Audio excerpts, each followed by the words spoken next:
Hello, hello, hello, hello, and welcome yourselves to a little episode today of Seeketh the Trutheth, Speaketh the Trutheth. That is what we do over here. We speak the truth. Tonight we are going to be doing the second part of the debate I had with Spur Chemo the other night. So, as some people will say, may need some facepalm protection. A little funny sort of thing first off, really. Some of the flat earthers seem to think that I think I'm this master mass debater. um, in some circles, maybe, but not within flat earth debate. I don't claim to be a master of anything at all. As you will see within this debate that we're reviewing, I know the answers to some things and a lot of things I don't. But that's what I'm doing, is learning as we're going, and we are also highlighting where I can learn, something that flat earthers need to learn how to do. Flatzoid left a comment saying basically, are you not embarrassed by your lack of trying to sound like you know what you're talking about? Your lack of trying. So that just shows me that all those guys do is try to sound like they know what they're talking about. Real life isn't about that. It's about admitting when you don't know something. That then opens up a channel of, oh, I can now try and learn something about that thing I don't know. Not just overrule it. Oh, it doesn't exist. It's all fake. It's pseudoscience. I'm just going to make bollocks up and discount science. Hello, chat, by the way. We have Bullet Bill. Hello, buddy. Dog Walker. Round Thinker. I would love to see Round Thinker in a debate with Spur Chemo. That would be quite fun to see. STST is a mister, right? Yeah, I'm a mister. Perspective, hello, mate. Christian, hello. Charlie Welch, Tusk, Generation Globe, East Anglia Crew, gotta be said. Man Devil, yo, yo, yo. Good to see you. Theo Fungi. And anybody else. Sable Eagle, Limey Play, hello. Tommy Gromvold, JSS Tiger, you legend. We've got some legends in the house. 28 people. IB Hunter as well. Legends. If you haven't already, tickle the like. Just helps more notifications go out, it seems. Rob Slide, hello, good sir. Good to see you, mate. Evening boss to you as well. Let's see if we have Bullet Bill about. I don't know if he's joining yet at all. Tusk East Anglia Crew. That's the lamest thing anybody has ever said, ever. Well, Tusk, we can't please everyone. It's just because our Generation Globe and I worked out that we actually live very close to each other. Yeah, so we're the East Anglia Crew. You're only jealous, dude. You want to come and move down here, don't you? But saying that, Tusk, mate, I'm up your ends in Scotland from the 29th of June. Going to Highlands. I don't know why I said that in a northern accent. Yeah, but I'm a bit worried that I'm going to get beaten up. I might get drunk and try and start speaking Scottish or something, and I don't know. We'll see. We'll see. I'll just hope to hell that they accept me. But I doubt it. But I've got my missus with me, and I don't know. She'll protect me. She'll keep me safe. We've got a couple of other people actually have just noticed. User DJ and Jokely. Is that Nathan Oakley? Let's have a look. Let's have a look. But Bullet Bill, I'm just going to introduce you first, mate. What we're doing tonight, guys, is like a overview of the debate. Let me just check this. Check this. There we go. I'm up your ends, STST. That's my street language coming out, you see. That's yeah, I grew up on the streets. Not really. I'm only joking. Yeah, so obviously there's a couple of guests in here. I think User DJ definitely has joined before, and Jokely. But what we're going to obviously aim to do really is to do the second part of the debate. So we're going to obviously go through. You're more than welcome to jump along if you wish to do so, but obviously there's not going to be a great deal of talking because we're going to be obviously, going in between this and that. But if you're still there, obviously in a second, once we've introduced Bullet Bill, I'll grab you guys in. I'm all inclusive, but we'll just have a little word with Bullet Bill first. How are you, mate? I'm doing all right. I've just been checking out Spurs' flat Earth map, and it is incredible. He's Can got I a share map. my screen? Actually, yeah, yeah. So this is We need to see this. Spurs' map, Right. and it is very, very good. However, can you see that? Is that called Google Earth? Well, I mean, the funny thing is when he said this map was, a good representation of the flat Earth is I mean, if we zoom out here, you're going to see what the problem is in a sec. So yeah, still fine, still fine, still fine. This is actually France, believe it or not. Still fine, still fine, but oh, Oh shit! that's Suddenly turned spherical. That's see, I unfortunate. mean, I'm not an expert in what a flat Earth map has to have in it, but there's one thing I'm fairly sure it needs to be, and that's flat. Yeah.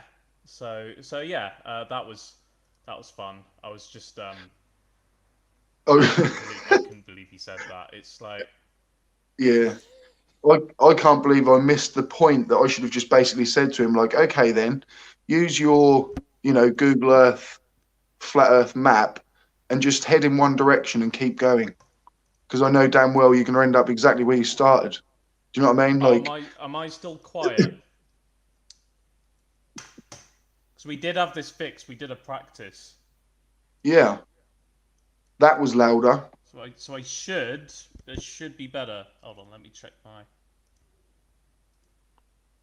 audio. It's Yeah, my audio is fine strange. this end. I've got a feeling that, like both of your mics are picking it up or something. Is it just your end? No, but we did this earlier, didn't we? You've got the same audio settings, haven't you? Yep. This should be better, guys. I don't know if I'm a bit quiet, but am I quiet to the extent that you can't really hear me, guys, or am I loud enough? Yeah, I've still Yeah, I getting mean, volume issues. let's have a look. Sorry, guys, bear with us. I'll just try something else. I'm going to turn my volume down mega. Maybe that might And then somehow yeah, and then scoot yours up. turn the master So I've volume just up. turned my mic down massively. So I don't know if obviously everyone can still hear me okay. Um, yeah, kind of, yeah, like as Paul Lovett says, you are going in and out a bit, but it's fine. Um, we may have to just, yeah, quiet but audible. We may have to just still go through this. Uh, I can talk. The yeah, thing is that everyone keeps saying about my headset. I can talk on Discord just fine. So it's for some reason I I can't seem to be turned up loud enough on the stream. Yeah, I don't want to shout if it's at all possible. But we'll see how it goes. If it's too quiet, then I'll just talk like directly into the mic. yeah. That's what I did before. I'll just turn But yeah, mine. Where are we? Audio. Yeah, should be okay. Yeah, like you say, because you actually speak on Discord, don't you? And your mic is absolutely fine. So it does seem to be like obviously when you're coming onto this yeah. I stream. don't know. It might be that the default settings for Streamyard are a bit quieter. But something I don't know. It's fine. It's fine, guys. It's It's fine. fine. So Put you your can ears stop closer to the whining about the speakers. mic because I'm sick of it. There you Jesus go. Christ. Yeah. We can have some comments not about the mic now, please. Oh. I don't even know who the Mike is. Like we keep talking about him, but I've got Yeah. no idea who it actually Who's is. Mike? But Shut up about Mike. yeah, it's fine. All right. It's fine. Yeah. Right. So, I'll just invite. I'll invite our other couple of guests on, and then we'll have a quick little chat, and then we'll get in. We'll get straight into it. Okay. So we've got User DJ. Definitely had you on the channel. Yep, been We've here a couple got times. Jokely. Bullet Bill can't tech. I love that thumbnail there, though. Jokely, who are you? You can't have gas pressure without a container. I love it. Yeah, that was fun while it lasted. Yeah. Oh mate, bit of a Been danger, to be ages honest. working on that for 2 seconds worth of giggles. Well, I mean, it was a bit of a disappointment, to be honest, seeing you at the other end. But I'm only joking. Thanks for that. I've also got this. That's better. oh, Gas go, that's not gas go down, go boom boom. Oh dear. Have you been Mr. 42'd up? No, I just decided to take advantage of the fact that I've got OBS instead of just having it direct to StreamYard. I thought, well, yeah, because it's my current mission to make fun of Oakley as much as I can now because he's just unleashing way too much stupid. So you can't have flurf pressure without a big mincer. That's gonna be you're gonna be able to use OBS soon. Yes, Once I need you to. use Yeah, it and all that stuff. Oh yeah. All that stuff will be a piece of cake. Deadly Dave's already informed me about OBS. Yeah, like that's free as well, isn't it? Yep. So Yeah, those are the quite a lot of the stuff is free. Obviously not the computer you're gonna get, but do you know what I mean? There's all sorts that you can get and use.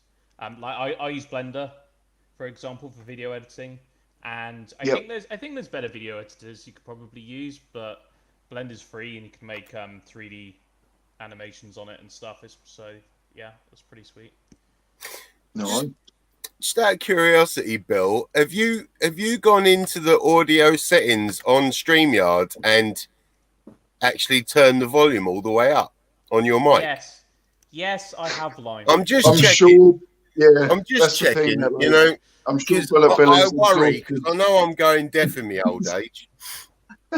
But yeah, just checking. I happen to be a very clever person. I did check the volume. Hey, you know what? Took me ages to learn how to use StreamYard, and I'm reasonably clever. I love that. You bell end, I swear you do the nutbag jokely just to scare me. Hello, Rob Slide. Yeah. How are you? Use a DJ, mate. How are you? Good.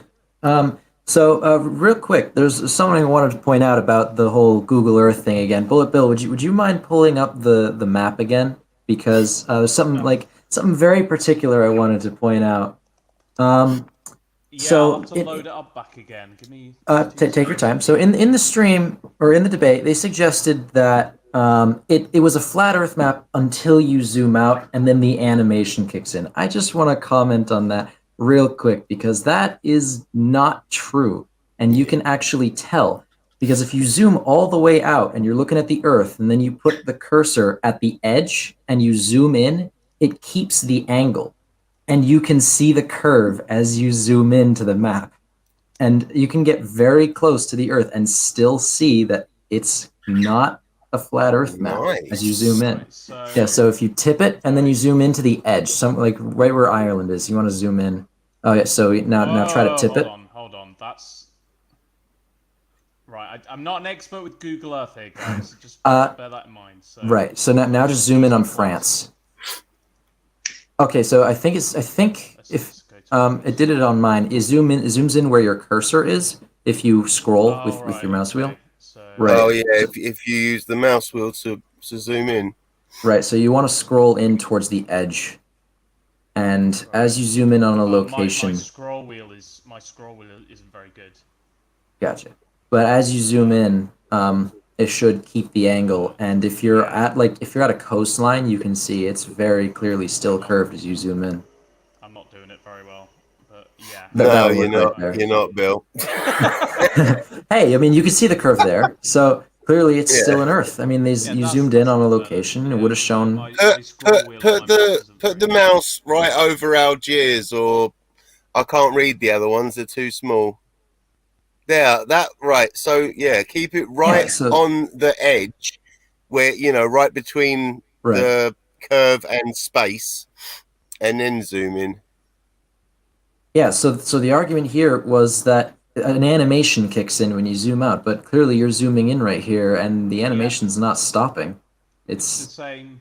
it's just The loading same in model. chunks. It just uses Exactly. It just Yeah. uses better quality. It just So, loads in surface. more detail at a smaller space. It's the Yeah. same Mhm. model. I mean, in reality, though, I mean, it is an animation, isn't it? Like of like pictures. Do you know what I mean? Yeah, Like they're just The entire. essentially, yeah. millions upon I think the millions argument of, was that it's two-dimensional until you zoom out, and then it makes it a 3D yeah. model. That's not true. It's a 3D model the whole time, Yeah. and Yeah. you can It's prove not- it by doing It's that. not an animation. An animation is something that this is a 3D model that you can move about.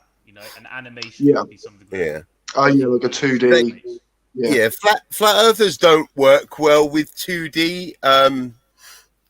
Nathan Oakley thinks if you take a flat, 2D circle and put it Mm. onto a 3D sphere, like I did in my last video, he thinks it changes the circle somehow, so that the circle suddenly has 8 inches per mile squared of drop. But yeah, I don't know. They really they can't wrap their heads. It's the same thing with like when you've got a 2D picture, that explains a 3D premise. That they just can't do it. I've actually went into Bev's Discord recently. Funny story. Thanks, Bev. SE Montreal gave me a link and I accepted it, and I looked at the Discord and I thought, okay, right, what is this all about? And I thought this is probably a flat earther's Discord. You look at the names and you think this is probably a flat earther. You look at the name of the Discord server is Globers Suck Balls. It's probably a flat earther. This one is next level. Next level. So mediocre pun, The next level. Oh, and I was in the chat, and they want to be because they do I think they do videos and they record whatever they're talking about on Discord, and so I jumped Make videos out of them, yeah. Yeah, and I jumped on for a bit and did a quick impromptu debate, and they weren't like, they didn't jump on me or anything, but that was fun. That was like Bev's entire thing is basically his definition of angles and geometry is the only definition, and you cannot say anything else about it because that is wrong, And Yeah. It's just, and I was trying to explain to him, like, you can have a sphere with a 90-degree angle, and they just would not have it. It's like, no, absolutely not. Even when I said, like, you could literally measure it, because he had a ball which he'd cut a shape out of, and I said, look, you can literally measure it. Get a set square, put it up against it, you can measure it, and They just won't accept it. Yeah. They've been indoctrinated. They've allowed themselves to be indoctrinated, into it. They don't like measurements, do they? They think all numbers mean math, and so it scares them. I've got the video up, by the way, so whenever you want to. Just before we do that, can I just share a quick video with you? It's 55 seconds long or so. It's less than a minute, but this new flat earthers come into the fray, and this video just it beggars belief. Give me 2 seconds just to add it in. It's hold on, it just froze for a second. All right, there we go. So it's called Selenilian Eclipse, and I'm just adding the video file now. Where's my? I love the bollocks. Hold on. Participation star. He's a DJ. yeah, it's good. I got it from a Flat Earth Facebook page, actually. Nice.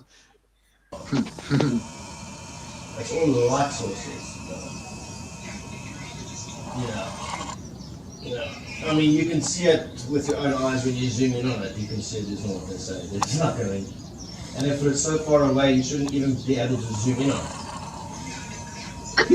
Because it's so far away, no matter how much you zoom, the size should never get bigger when you zoom in if it's so far away. It shows that it isn't so far away. You wouldn't be able to The size should never get bigger when you zoom in because it's too far away. I don't think they quite understand the concept. But to be fair, when he does zoom in, the size should be irrelevant when you zoom in at tiny level, but if it's so freaking far away, it'll be impossible to zoom. But yeah, to be fair, like that was I thought it was awesome, like especially as well because he called it the Selenilian Eclipse, which it isn't. It wasn't. No, but it made me think a bit as well, because they're always talking about. Well, they say loads of stuff, don't they? Like sometimes they think the moon, it could be flat or all this stuff because you never see the other side of it. And then they do, some of them talk about stuff like this, and I've seen a few flat earthers that just are way off the mark. But the thing that's always interesting, right, is when you've got the moon up there, during the day, like as the sun's still going down, the side of the moon you always see is the side, that the sun is, and yet they really don't think that it's lit up because it reflects sunlight. It's madness. It's just not understanding angles as well, though, is it? Like it's not understanding anything. It's not understanding. Yeah.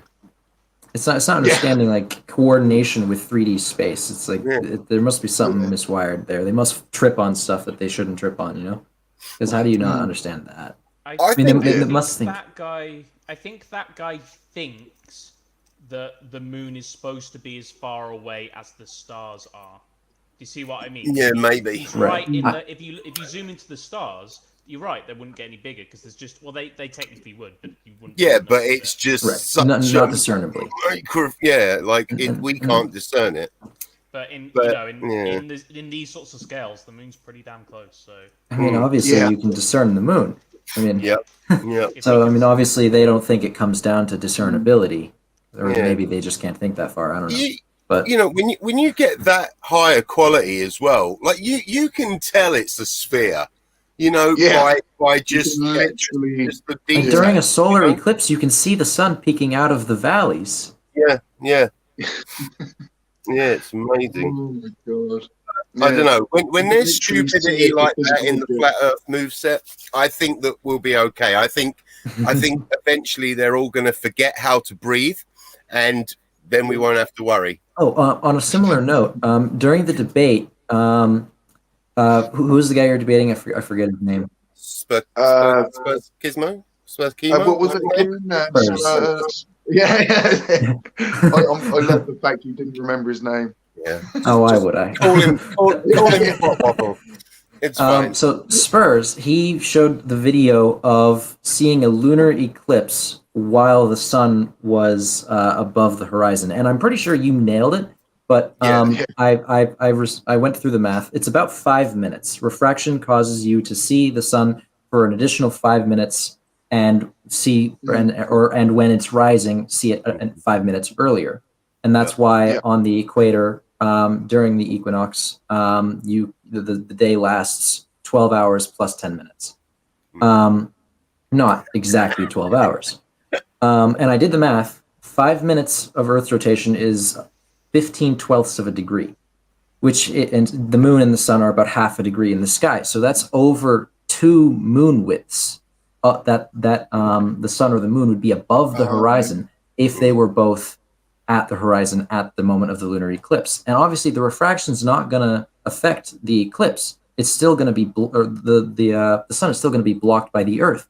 You're just going to be able to see it because that small amount of light is passing into the atmosphere. It's not going to block, or it's not going to prevent the eclipse from happening.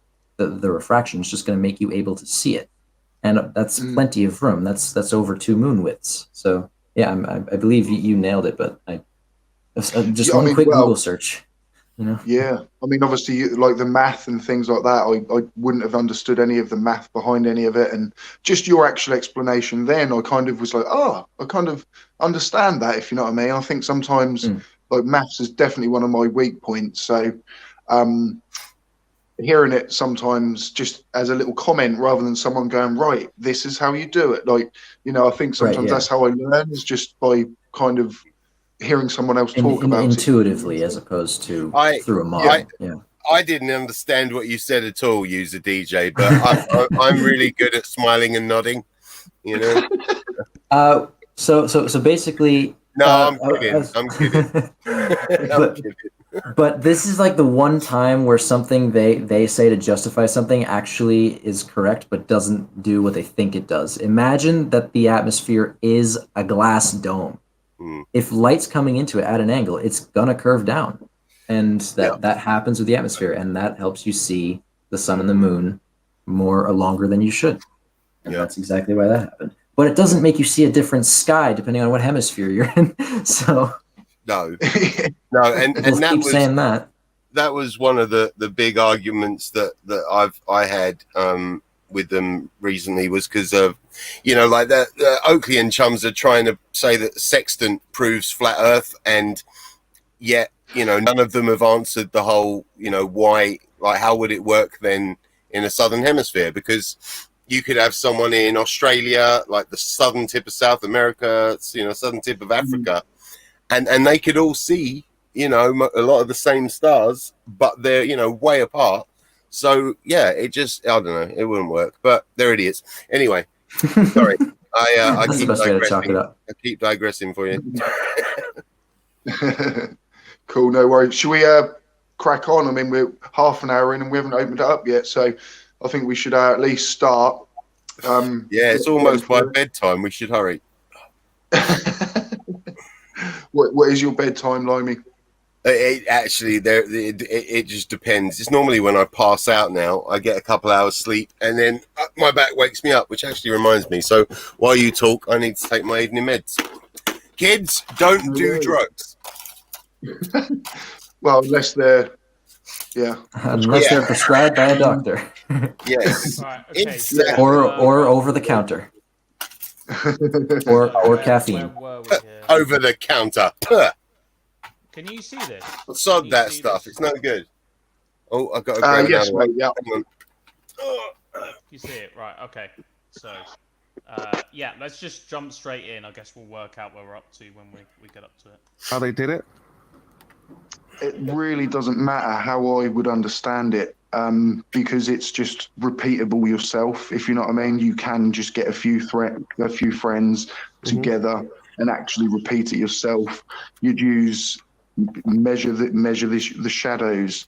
That's as far as my knowledge goes with the actual experiment. But there's many others, like the drop in the horizon. It would be expected on a flat Earth that the horizon would rise as you rise. And it doesn't. There's a bit of an echo somewhere. I'm not sure who that is. Is that for me? I'm not sure. I think so. Oh, His damn echo again. Yeah, so I think what you're talking about is essentially right. I think you're talking about the Eratosthenes experiment, and the fact that you could do it yourself, which you can, and that's completely fair. You just can. Yeah. Didn't know off the top of my head what it was. I don't think I know off the top of my head what it is anyway. I know it's to do with angles and Well, so basically, what you can do is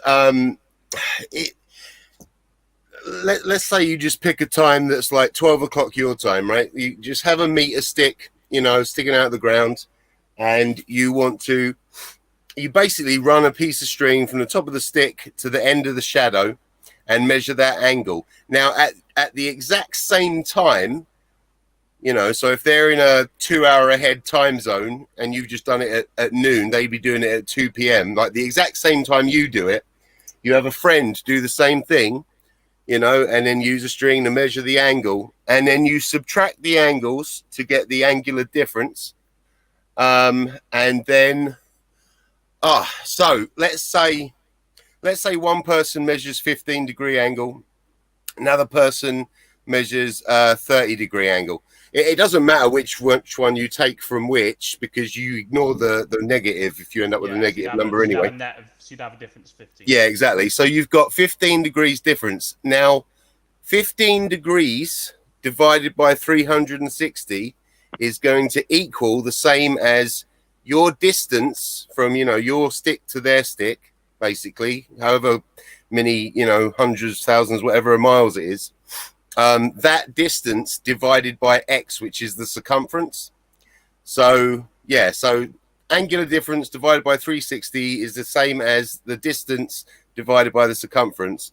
So you can then do circumference is equal to what is it? Distance divided by the sum of the angular difference divided by 360, basically. So C equals D over A divided by 360 or something like that. And then from that, I'm becoming a flat earther again. I can't handle it. and then obviously from that, even you can do 2 pi r equals the circumference. So r is basically circumference divided by 2 pi. And that's So that's. But like a flat earther's ever going to do that? Because that's work. Yeah. I mean, he was obviously trying to catch me out. He thought, he's mentioned that. How does it work? I am going to try and get more of a basic understanding of that experiment, because afterwards I thought, if you're going to mention something, you really do need to be able to explain more than just the basics of it. Do you know what I mean? I realised that was a mistake, but I also got across the fact that it's been repeated multiple times. But it's a live and learn situation, I think. Well, obviously, against the flat earthers, it is good to know what you bring up, because they'll try to attack it. But like you say, you're not bringing up anything that's never been proven, and. That can be your turn to do the rebuttal. It's easy to find online. Just research it. Except that's something flat earthers don't do. Just turn it on them. Get mean, mate. The onus should always be on him. That's the other thing. I agree with what you said, and that if you're going to bring something up, you need at least a little bit of a decent understanding of what it is you're bringing up. Because then it just weakens your point a bit. But on the other hand, Spurs is arguing is a point against very, very well established science that works. So in order for him to do that, he's got to say, no, what I have is better. Or I know that this is wrong, and here's how I've shown that. That's what he has to do, So if he's begging, he's basically begging, If he's begging for knowledge. And obviously, flat earthers always bring up the fact this would work, 2 sticks, close and local sun, and yes, it would work, but that is why they do it with, since then it was done with multiple sticks, literally thousands of miles apart. Nowadays, I think someone said here, with our instant communication, and we can do these tests hundreds and hundreds and hundreds of miles apart, and make them very, very accurate, and do them at multiple latitudes, longitudes, and that's how you work out the sun isn't close and local, and it is direct direct sunbeam. Do you know what I mean? A straight Well, line. And yeah, but see, there are things that rule it out, but they just overlook all that, don't they? And just go, no. Eratosthenes, I even hear some of them say that he never even existed. You know, they go, oh, he never even existed. I'm like, well, what does that even matter? Because the yeah, experiment for someone that didn't exist, we got a good experiment out of it. The thing is it might just about work in the northern hemisphere because you know, like with as close as it's going to be, like maybe the way the sun moves on a flat Earth wouldn't matter. But again, you can do it in the southern hemisphere, and for their southern hemisphere stuff to work, the sun kind of has to speed up, yet also stay slow enough for it to be okay in the north, you know. And so with that respect, it's going to be moving too quick in the southern hemisphere for you to get the correct measurements, and you know, yeah, it wouldn't work. But that's the thing, is it's trying to beat into their head that there's so many different ways to do it, and they all, you know, come to the same conclusion. This FE truth question is ridiculous. In the Glober's religious system, what would constitute the time frame for one rotation of the Earth? I mean, how would that happen on a flat Earth? Like, it's how we get one day. Yeah. It's like night and day, isn't it? Like, it's it's like to traditional flat Earth, couldn't you? And say one circuit the sun, I suppose. But they don't like to use that model anymore, of course. but then you can't explain seasons. You know, it just you explain one thing and then it just rules out something else. Yeah. That's the way it works. Yeah, I don't even know what they're trying to ask. Yeah, I think if you next time Seek, obviously try and learn those arguments, because the beauty of it then is that if they try that, you proceed to explain that very well, very gradually, and then what are they going to do? Do you know? Then what? They've got to because the problem is that if they want to try and pick it apart, they can't just pick it apart generally. They've got to go after something specific, because they know. Spurs wasn't debating me to try and find out the truth, was he? You know, he was debating me to make me look as weak as possible. You know, that was his basic aim, I think. You know, like most of those guys, they're not actually looking for the truth, are they? You know, well, I don't know. They might well be. They want to hear, don't they? Yeah. Yeah. All right, let's get the video started again. Yeah, let me adjust my mic. Amy and I were muted, so it's definitely from one of yourselves. Okay. Yep. Got Yeah. But I mean, let's go back. I mean, why is there no map? Why is there no map? No, still echoing. Oh gosh. Okay, one sec. Does maybe somebody have the stream running in the background? That sometimes can do it as well, because I've done it before. No, I haven't. I haven't got it running. Okay. Oh, we just lost Chemo. Okay, he's going to be back in a second, I guess. So, Okay. here he is. Should I do Okay. it? There we go. So in the meantime, do you want me to do the super chats we got? Yes, please. Yes. Does whenever. All good. All right. So, we'll let you guys get back to it here. I can't remember who was talking at the time. Does anybody remember? Yeah, we're trying to establish how they've measured the radius, curvature. I brought up Eratosthenes. You said it can be done, but how would I do it? So I would take a stick. You're saying I would measure the angle. Like I say, that really does not matter. I'm not suggesting how. I'm not saying sitting here now, like telling you how to measure that specific thing. You can look it up. All I'm saying is that is one way that millions upon millions of people have proven to themselves that we live on a globe. They go through university.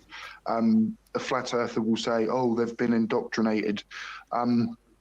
I would like to touch more on the things like that, really. I've had no proof or evidence from you whatsoever at the minute that there is a flat Earth. You've had no map. You refused that a model is needed. You actually even stated earlier, flat Earth does not need science. You know, I think it's always good to remind people watching the debate when flat earthers do that, because you lose track in the just sort of I kept writing it down. And you're right, yeah. No model, no evidence, and it's always worth pointing those out, I think. Yeah, definitely pointing it out to him as as well. Yeah, that's definitely, like you say, Bill. That's the way for him to go. Eh? And for the people listening as well, if you know what I mean. It helps them out too.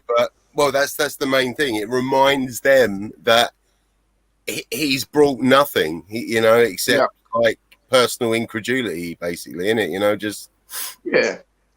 And I know, obviously, I know that any flat earther that watched that would have thought I got absolutely destroyed, which is fair enough. But as the people on the fence that, I think, they would have probably edged my way, because I reiterated the fact that, he was bringing up nonsense. I mean, we don't even need science. I mean, come on. That is the biggest cop-out ever, isn't it? Like, he literally just conceded. Yeah. And never be scared to, like, press them. Because I've said this before, I've said it again. You can be assertive. You could put their feet to the fire. It doesn't mean you're being rude. You don't have to be rude. You don't have to raise your voice. You don't even have to interrupt. You could do all of those things. It's like when I debated, and I'm not stroking my ego here, guys, but it's like when I debated BB with the COVID thing, because there were some things I pressed him on, but it wasn't rude. It's just, you can press people. You've got to be assertive. Yeah. So FE Truth clarified what they were asking in the comments, and I just want to respond to it real quick. A sidereal day is 23 hours 56 minutes, and I believe they're confused about why that's not 24 hours. Why is a day 24 hours, but a sidereal day is 23 hours 56 minutes? Well, I would then ask FE Truth, what would happen if we had a day that it was exactly as long as it takes the Earth to rotate 360 degrees, and then the Earth orbited halfway around the sun? What would happen at noon if a day was an exact 360 degree rotation and then it was on the opposite side of the sun? I mean, you can answer that yourself, right? I've got something that might help with this. In fact, I'm just going to share my screen something different, just for a second, because like visually displaying these things tend to help quite a lot. So the Earth's rotating. Obviously, this isn't quite scale, but the Earth's rotating. So that's why a day is slightly shorter. You see? I don't know if this animation is the best. Oh, okay. I think everyone knows what you mean. Yeah. So FE Truth... You're rotating still, but because the Earth's moving around the sun, it doesn't have to rotate as much. It doesn't have to go that full, yeah.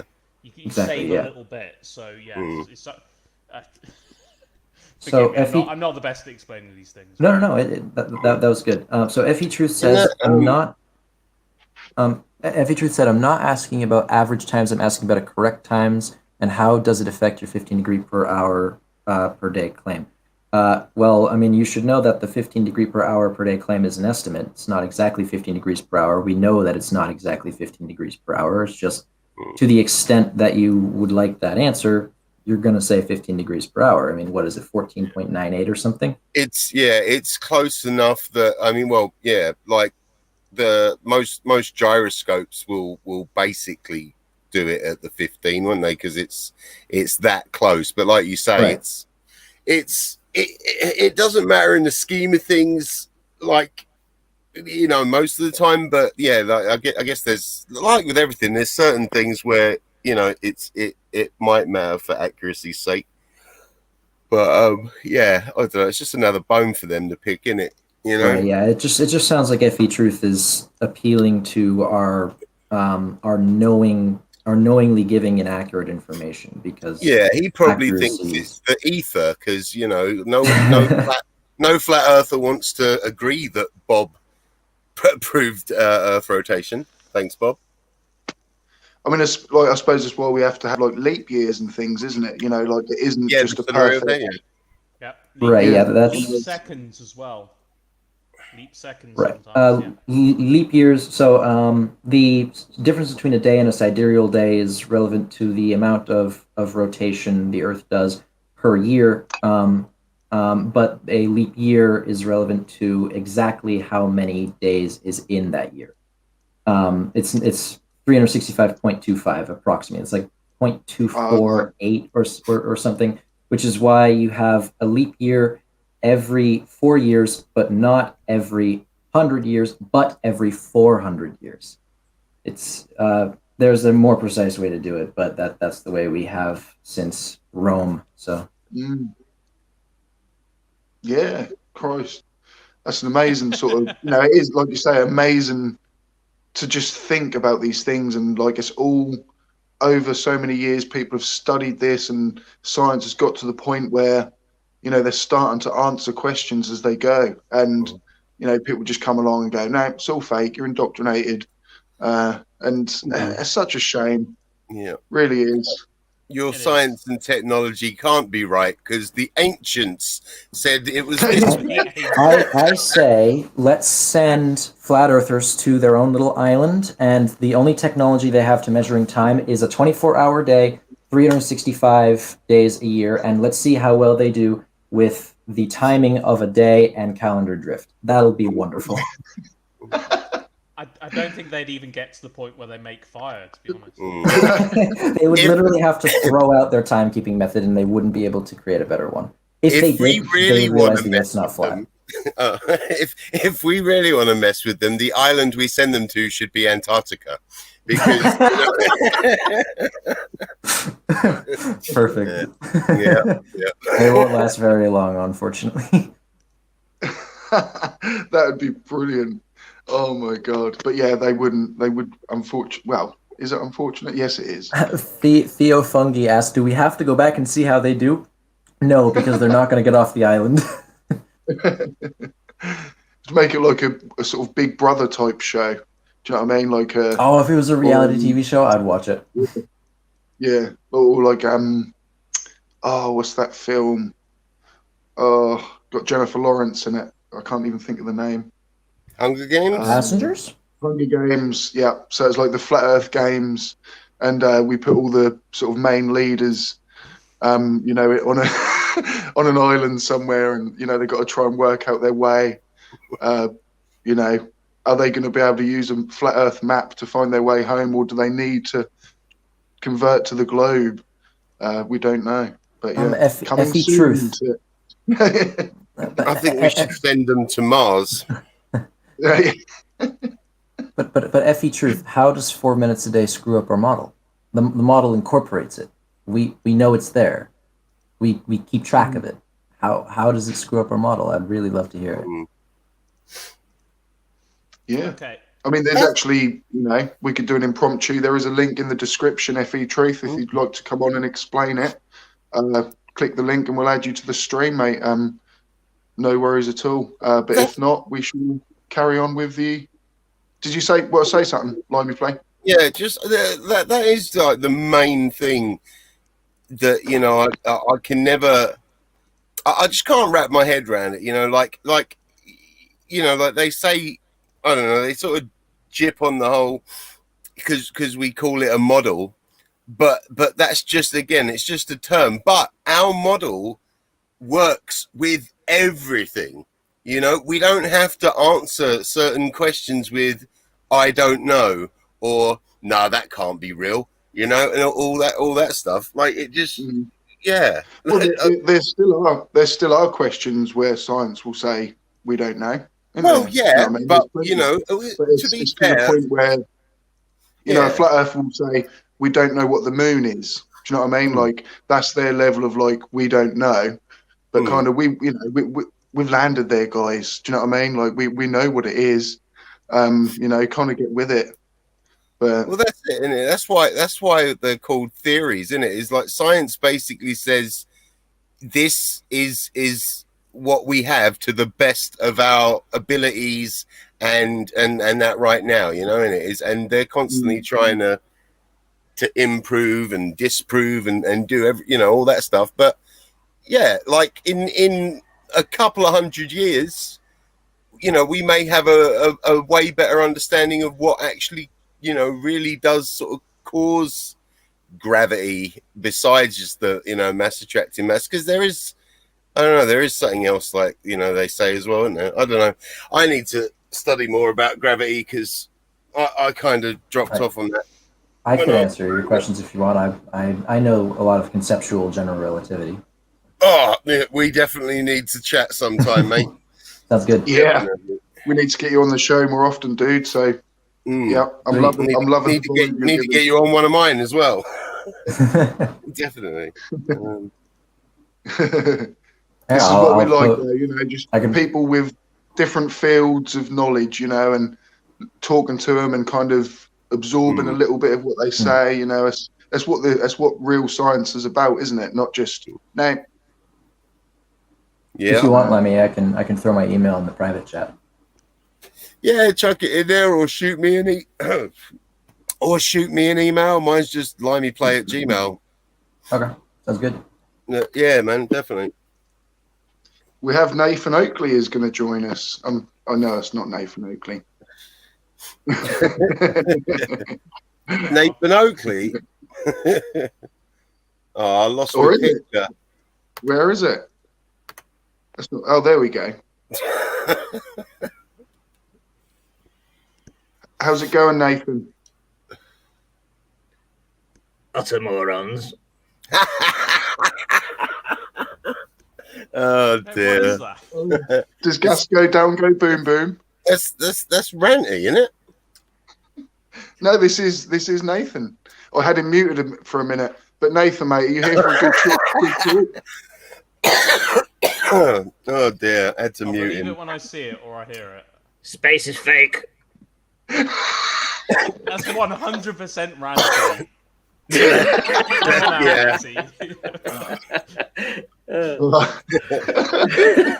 Guy, you had me for a second. I couldn't tell. I was like, oh my god.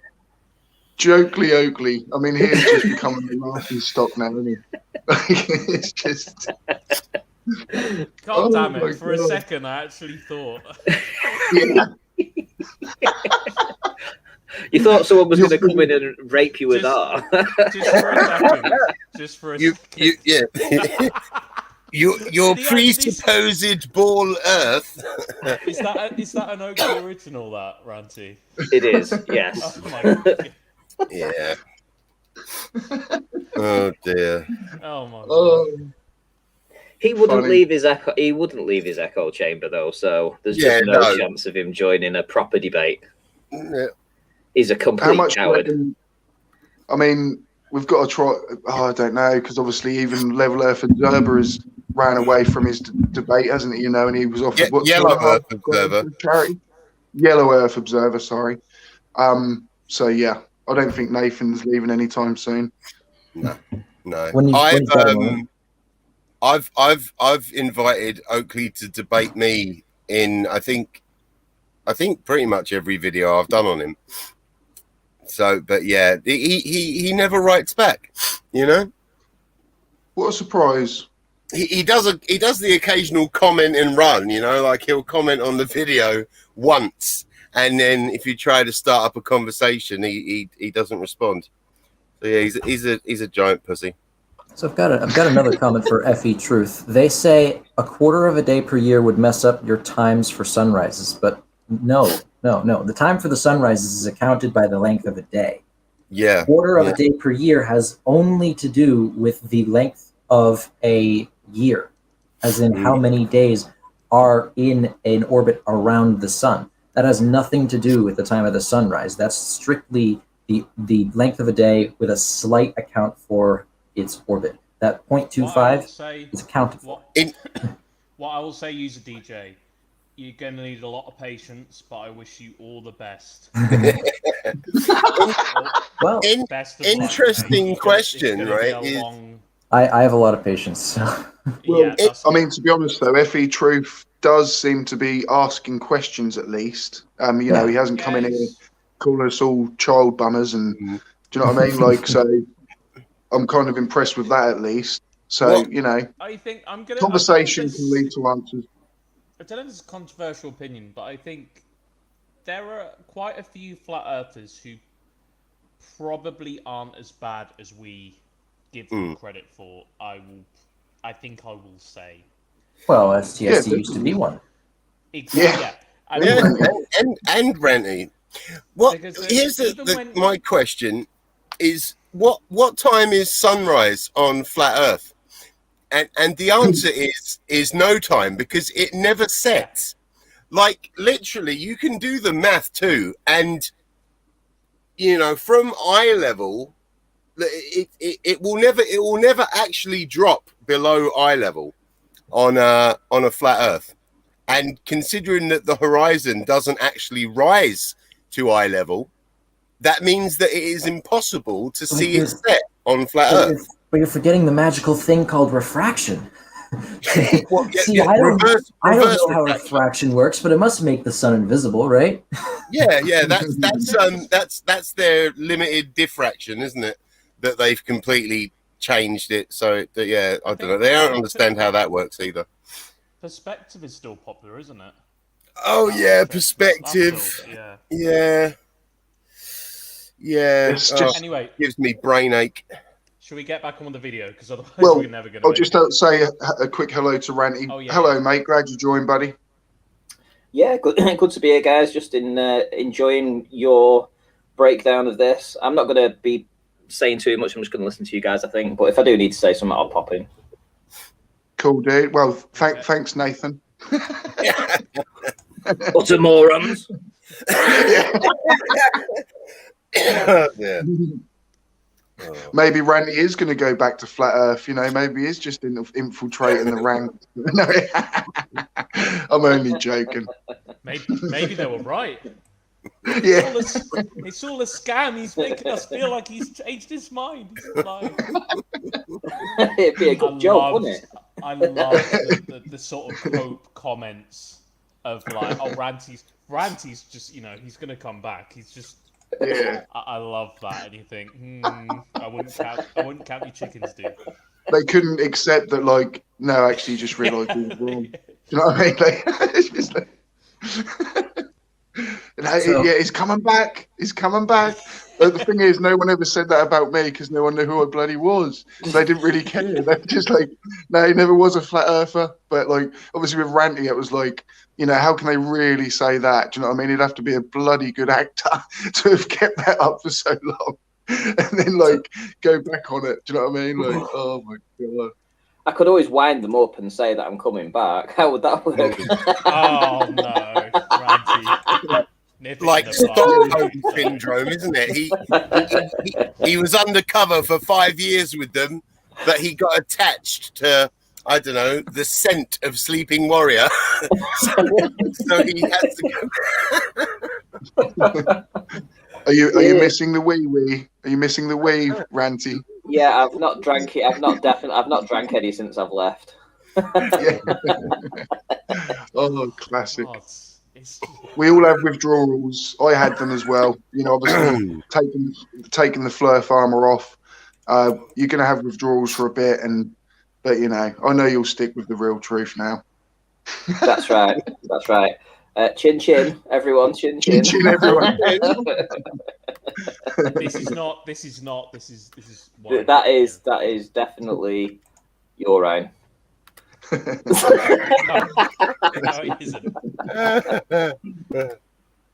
Okay, let's get back on with this bloody video then.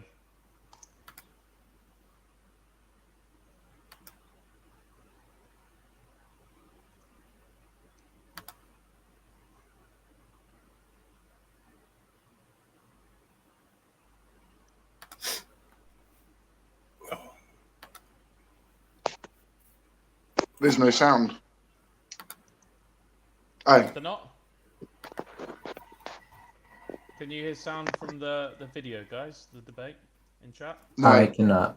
I heard clicking. I was wondering if it was a break between people talking. Oh, sorry, that might be me. I decided to restream it.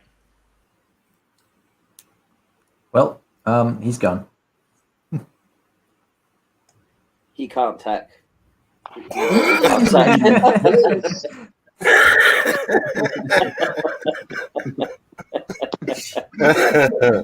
Oh dear. Oh my goodness. Oh, good times, good times. I'm having fun with OBS today.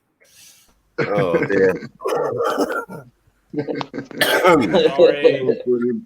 And he comes back and he drinks a big swig of something after you've just put that image up. It is wine. Wine. Share audio. Right, yeah, I've got to share audio. I mean, if it is piss, at least we can tell that you're way better hydrated than Dave Murphy. His is that dodgy colour of yellow where you should probably go to a doctor. I can't It's even been that colour for so long. Okay, so I believe that's true. just because 10 Effie years, Truth dude. is, You know, I'm surprised he's not dead. so just because Effie Truth is still Malnutrition or asking something. questions, because Effie Truth is still asking questions, I would like to just answer his last one real quick. They said after 365 days, it's now January 1st. Why wouldn't that affect what time you see the sunrise come up compared to the previous year? Well, so the length of a day is adjusted from a sidereal day because of the orbit of the Earth. That's a continuous effect. But the number of days in a year is not an exact value. So if you want to adjust the year, you need to add another day somewhere. That, like, the rotation of the Earth has nothing to do with the length of the year. We just define the length of a year as a number of days. That's where the confusion comes in. So the sunrise is going to occur at the same time that you want it to, no matter how many days there are in the year. That's irrelevant. Yeah. I think I heard Neil deGrasse Tyson explain once that it's kind of just the easiest way for a human to get their head around. You know, they could have had some years where the new year starts at, like, I don't know, 6 p.m. on the 31st of December, or, you know, like, and cut 6 hours out of a day, and you know what I mean, like, and you're not going to do that, so you've got to kind of keep it as 24-hour segments in a way. It's for the human brain in a way, I suppose. Like, that's just my thoughts, but You just want a way of tracking time, and you want it to be completely accurate, that it never changes, there's no margin of error. That's almost impossible.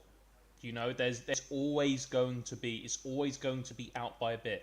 It's always going to not quite fit with what you want it to. Well, you have to define those measurements as what you're trying to measure. But then when you divide a year by a day, now you've got issues.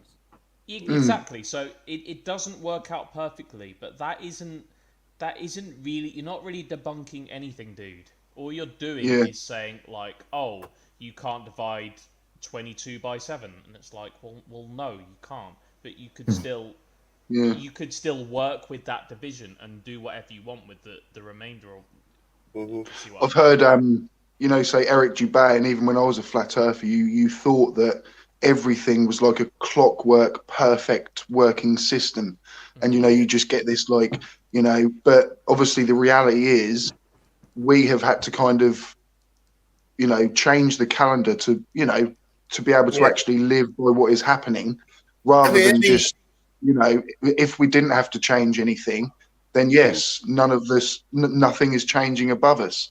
But that fact we have these things proves that things are changing.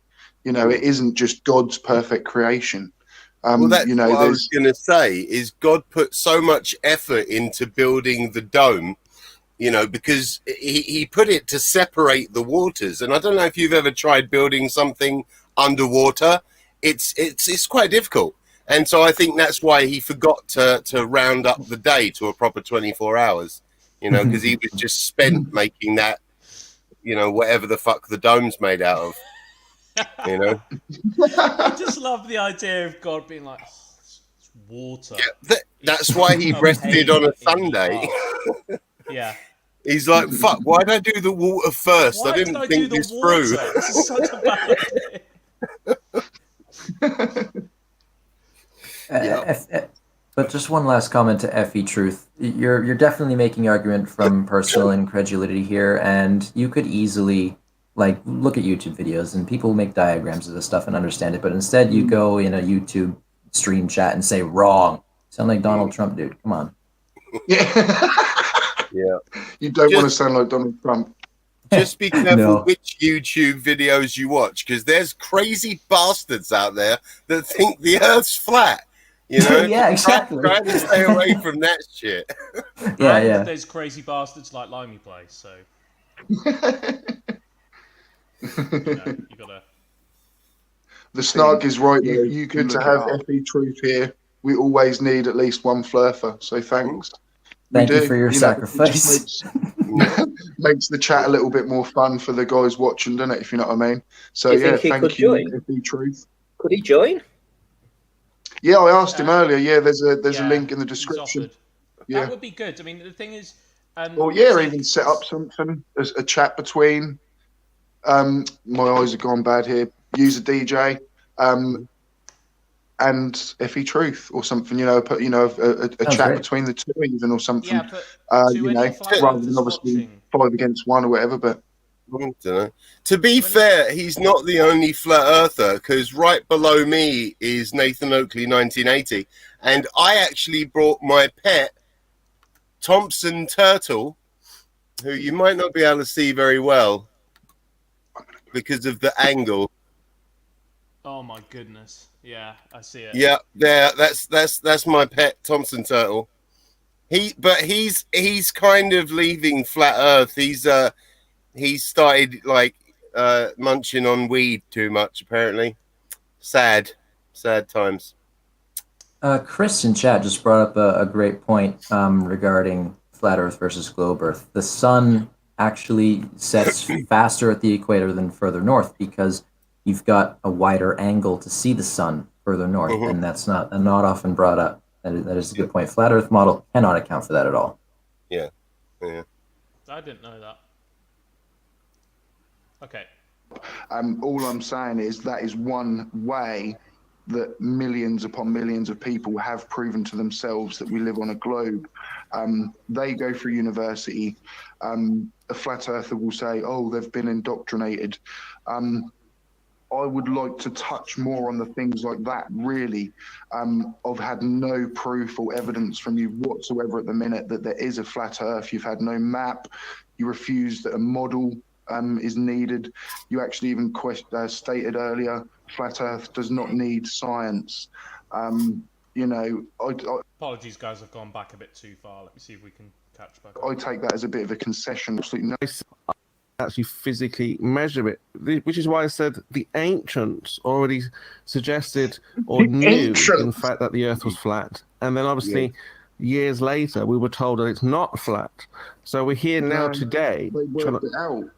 They worked it out, dude. Like the ancients are ancient, and you know, like we've now technologically advanced Nicely from that period.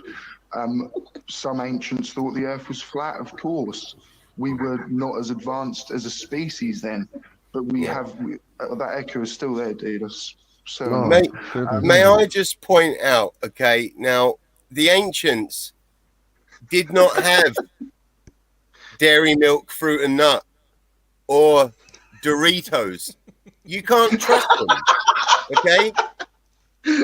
You cannot trust a civilization that didn't have fucking tangy cheese Doritos. Fuck those bastards. But no, the main reason I'm interrupting, guys, is I got to shoot. I've been up since like 5:30 working on videos, and I'm struggling now. So Limey, get to bed. Yeah, well, you know, I get up early. But yes, it's always a pleasure. Nathan Oakley, 1980, thanks for coming on. You're a prick. Use the DJ. I look forward to talking Gravity with you, man. Definitely. I'm sounds always good. up for learning more stuff. Bullet Bill, always a pleasure. You know, I mean, yeah, I respect you. You're an intelligent man. I can look past the fact that you drink wine. And yeah, seek if the truth if. You're a legend, always. I couldn't mute Thank him. you, I Dave. couldn't mute. Can't I mute him? Why couldn't I mute him then? You circle jerking moron. Look, you can take your Bondi. second law of thermodynamics and shove it up your, you know. Anyway, cheers, yeah? I'll catch you later. Good to see you, Limey, mate. Always See you welcome. later, Limey. Thank you. It threw What me a off though with bastard. the fucking Oh, dairy milk. Bloody hate him. No, really. No. Caught me by surprise. Jokes. We got a joke, didn't we? We got to have a joke. Yeah, thanks, Limey Play, mate. Absolute legend. I'm sure if you haven't, but go and check out Limey Play. He's just a good all-round guy. So go and give him some love. Thanks, Limey, again. Yes, mate. Bullet Bill. And yeah, thanks for that explanation of the Aristophanes. I hate that guy's name. Is it just me? Eratosthenes. Yeah. No, Yeah. I Fucking always say Jesus, man. Yeah. that guy, Yeah. the old Greek dead guy. Yeah. Yeah. But, you know, the ancient, you know. Everybody home still? That was an unexpected moment. I'm kind of surprised. Oh, Chemo's got himself muted in the Ninja app there. So maybe just something in the background. Real life does happen at times. Yeah. That it does. Any question we should call them. I think this is Spurs trying to sort out his audio or something. Please feel free to tag the shills. I wasn't that time. No. No. Sorry? I can hear you now perfectly. No echo Yes. now, yeah? Okay. Fantastic. Nope, sounds great. Wonderful, wonderful. Yeah. So, So, I mean, why are we more, you know, like you keep bringing up the ancients, but like, why did they know more than we do now? What, you know, why had they not discovered other things about other things, scientific or what, you know, geological? Why do you put so much trust in the ancients? Well, that's the thing. I mean, again, I was an ex-glober. Like I said, the ancients they said it was flat, and obviously we said, well, no. There's evidence to suggest that it's not flat. But like I said, we find today there is no evidence, not that you know of, that you can provide. Again, we have to kind of trust, as you said, like a doctor. If the doctor says, Yeah, so this is Spurs. This is basically Spurs' tactic. Is you can say, providing you include his caveat, there is no evidence for the globe Earth, because in that definition, you're not allowed anything which he calls an assumption. And anything that you'll say, oh, that's an assumption, that's an assumption, that's an assumption, blah, blah, blah. Yeah. You have to trust this person. So that's the game he's playing. He's saying, because all of these things are assumptions, therefore they're not evidence, there's no evidence. I should have hit home the fact more that he's saying, like, oh, you know, it's just someone did this, someone did that. But yeah, and I'm talking like they're probably either still alive or, you know, maybe died 10 years ago. I'm not living off people that died 3,000 years ago. Do you know what I mean? Like, you know, that is I would say that, you know, that's a worse thing, isn't it? You know, than you know, at one point he goes, you know, oh, we've had plenty of anecdotal evidence off you. And I kind of caught him out and I was like, well, let's have some off you then. Do you know what I mean? Like, because, the globe has got plenty of anecdotal evidence that you can just go and check yourself, you know? Yeah. And you did. I think it's just a case of keeping him to that for a bit longer. It's like Ranty was saying, you know, bring it back. You know, you can tell when he's struggling. And you even got him on a really good point this was much earlier, but you said, well, would you trust a doctor, for example? And he said yes. And it's great if he says that, because you can then turn around and say, okay, great. So why can you trust this scientist but not trust this other scientist? Where's the difference there? Yeah. You see? So yeah, don't be afraid caught to him out on that one, back on it. But like I said, I'm not an expert in debates, but it's just. No, me neither, mate. No, I mean, I'm just learning myself. I mean, like even chatting about them, but I just find it fun. Yeah, it is. It is fun. Hey guys, can Something I we just, just have to. Yeah, go on, Ranty. Can I just intersect? We've got FE Truth in the chat who says, "I've studied plenty. The globe model is full of holes." Right. So, is it possible that FE Truth, with his full of holes, could post just, let's say, 3 of them, and then at some point we might get around to discussing them? Yeah. Yeah? I think it'll be tumbleweed, but yeah, no, please do, FE Truth. Show us the holes, please. Yeah, FE Truth, join the stream. If you are so confident that there's holes, join. Let's talk about it. If you don't understand something, we can explain it. If we don't understand something, you can explain it. That's how it works. And bear in mind, Seek has said this, but this is 100% true.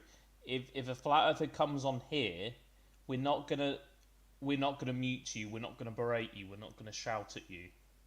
All right? We're not gonna gang up on you. We just want to talk. All right? So providing you keep it respectful, we'll keep it respectful. So do you know what I mean? There's nothing for you to be that's exactly how it works, isn't it? It's just respect for respect, really. People can have different ideas. It is just about actually talking as people. It is fun, obviously, the jokely Oakleys, and we'll laugh about it. But there is people in between that, isn't there? Like real people. Well, I'm not saying Oakley isn't a real person, but they just live their day-to-day lives, and they're just kind of average citizens. Do you know what I mean? Just like most of us lot, and yeah, it's just a conversation. Just sometimes, guys, let your guard down. For God's sake, let your guard down. Do you know what I mean? And it's like, I know in this community, I'm not worried about getting stuff wrong. I'm not worried about knowing about a certain kind of thing. Yeah. But the way some flat earthers act is like, I don't want to be called out. I must deflect. I must, bring something else up. Let your guard down. It's fine. It's absolutely fine. Just talk about what you talk about. Try and be honest and admit if you're wrong, and stick up for yourself when you're right. But don't. Do you know what I mean? Don't have your guard up. I'm not out to get you. And as a madman says, is pointing and laughing okay? It kind of is. I'm sure most of you guys in the chat do it. You give as good as you get, don't you? If you know what I mean, because we're just nice people. You'll act nice, but if someone digs at you, it's human nature, isn't it? That you're gonna, probably snap back at things. But I think if they're not being completely ridiculous, they at least deserve a chance, in my opinion. Now, right, which FE Truth is not. Yeah, but that's for you guys to judge. I'm not going to tell you what to. But so far, at least, yeah. Rachie, for example, Rachie, I think she's just not a bad person, but I'm not really going to engage with her on the topic of whether the Earth's flat or round, because that's just not going anywhere. That's her journey now. Yeah, that's not going to go anywhere. Do you know what I mean? We would just be going back and forth and saying, "Oh, that's wrong. No, that's wrong. That's debunked. No, that's debunked." Blah blah. And it is not going to go anywhere. So but, it's in their mind, isn't it? So with Rachie, I've had loads of even private conversations with her, and she's a lovely girl. But she's got those beliefs, and she is adamant with them. And I did it myself when I had those beliefs. You just get snarky with people. I like the snark. And you just start you know, you gain this kind of, you think you do start feeling like you're above people, you know, and you start thinking like you are indoctrinated. And I've seen some of her comments actually on like actual flat earthers channels, should we say, and I'm just like, you know, I'm not even going to comment. It's just not even worth it. Just leave her to it, basically. Nothing that any one of us does is going to change her opinion, and it is literally just down to her, you know, and her perception of what the best argument is. And at the minute, she thinks the flat earth has the best argument, which clearly it doesn't, but she's allowed herself to get brainwashed by it all, basically. The thing with Rach is she's got suckered into the sleeping warrior cult, and that's what's happened over there. And I know that's the truth because she's told me that that's who she's you know, associating with. I know what sleeping warrior is like because he was the first person to contact me on flat earth, so I know what she's going through because I've been there too. The guy's relentless, so he'll be filling her head with utter bullshit. I mean, he won the Dumb Fuck of the Year award, and he could have probably won it every other year, except they wanted to just not give it him so that he could be brought back the following year for more bullshit, right? So it was strategic that they didn't vote for him. But he's so stupid. He brings up so many crap arguments, and he'll be filling her head with it like it's real. He hasn't won a single court case, even though he claims he's a lawyer. I think he's 10 for 0. 10 for 0. I mean, the guy's, you know, I mean, he wins at nothing. He gets nothing right, and she's listening to this dude. So what can I say? Yeah. I wish her all the best. Yeah. Oh, if you're listening, Rachie, stay away from that guy, and I wish you all the best. That's all I'll say. Yeah, but do you know what I mean? And it's hard as well because, in a sense, you don't want to give up on potentially being able to help people, and you know and who knows, you know, that there might be an argument one day that might break through, and they might hear it and think, oh wait, that makes sense, and then that snowballs and whatever. Who knows? But unfortunately, it's extremely unlikely that it has to. I think almost all of the time it has to come from the person themselves, because I'm pretty sure that's the case for you two. It wasn't really anything anybody had said. It was what you'd done. So with your case, I would say probably Kat's, you know, something happened. Do you know what I mean? Like, it was kind of the more that I kind of just got on with him, if you know what I mean. And, you know, that debunk video he did was probably the right place at the right time. But you get what I mean. You know, if you hadn't have been in that state of mind, you probably wouldn't have. Yes, I would have just laughed at it. Yeah. But anyway, I don't know. And from my point of view too, it's, you know, from my point of view, I just had one criteria that I needed to be met, because the way I was viewing it was the globe Earth had an argument, which was refraction, and I was presenting as many different reasons with plenty of evidence, bearing in mind, about, you know, fluid dynamics and stuff like this, that could also offer up an alternative explanation for the flat Earth. So in my mind, I had created a counter to the refraction, right? So it was kind of like a stalemate in my mind. You know, I'd accomplished what I needed to do. I could pretty much explain away every single observation using fluid dynamics or the inferior mirage or things like that, to counter the to counter this refraction stuff. But the problem was I was doing this all over water. When that image popped up, it removed that sort of like up in the air thing, you know, because everything's up in the air when you're looking over water. It really is. And I was told for years, you're looking over water, you're never going to get your answers there. You need to look at other things. And they're absolutely true. I mean, you know, now that I didn't want to listen to them until I completed my research. Then I'm happy it was a stalemate. This image popped up, that was the referee in my mind. The image popped up, that was the referee, and that settled it for me. You know, once that image was analysed, okay, then it can only be a globe in that image, which means then that this 50-50 is it refraction or is it, you know, all the stuff I've come up with? Well, no, it's refraction. You know, so I have Did you to maybe accept that. think? I mean, because I never sort of did the observations, sort of how you know that you did. Did you ever think that people were saying like, "Oh, you don't look out over water"? Did you ever think they were saying that because they knew that that was a place that you'd found that actually would show? If you know what I mean, they're trying to get you away from water because, you know, that's where you'll see we see too far. Do you know what I mean? Like, is that how you felt? It is, yeah. And I think now the arguments develop so much that most flat earthers will agree that there's refraction. I remember years ago when it first came out, refraction was a no-no. I mean, it really was. It was like the globers had refraction, flat earthers refused to accept it. Now I think the majority are on board with refraction as like a phenomena, let's say.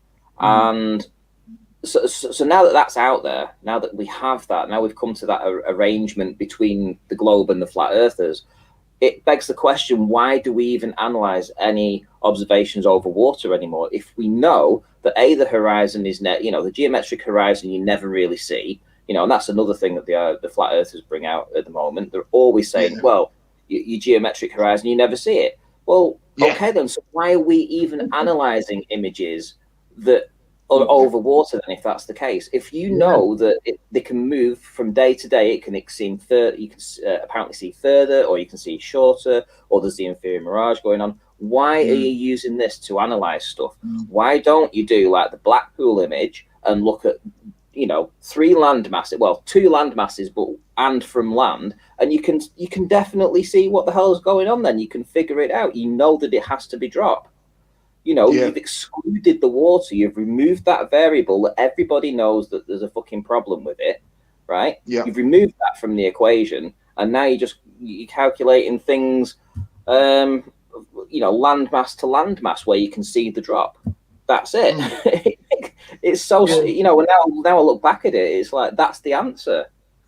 What I think though, because when you were talking there, Ranty, you said you let that be the referee, that image, and I think, well, it seems to me like you let your guard down enough to allow that image, that observation, to speak for itself. Do you think so? Well, that's always a possibility, but I always like to think that every image that was ever sent me, I always analysed to the 10th degree. I mean, I remember getting 5 emails every day with people with observations sending me files to download from WeTransfer, you know, video footage and stuff like this. And every single time that they sent this footage or images, I always analysed them, every single one. And, you know, I always responded to them and gave them an answer to say what I thought was going on. So I think when I saw this image, I think I'd have done exactly the same. I would have, you know, I just know how I would have been. I would have seen the image, I'd have thought, analyse it, and then I'd have been stumped. But, you know, as to saying whether or not it was a good thing to step back and actually just socialise with globers, let's say, hang out with globers like cats and stuff, even though we didn't talk about flat Earth, it was just nice to actually just hang around with normal humans for a change that weren't badgering all day about flat Earth. You know, I think that was a bigger thing for me, you know, which made it a lot easier for me to realize that I was actually in a cult when I realized what was going on with that image. You know, I realized that I'd been allowed to fall into it, you know, and all this time, all these bad globers that were, you know, always in the chat and always telling me this, that, and the other, they were right all this time. You know, that's the thing, isn't it?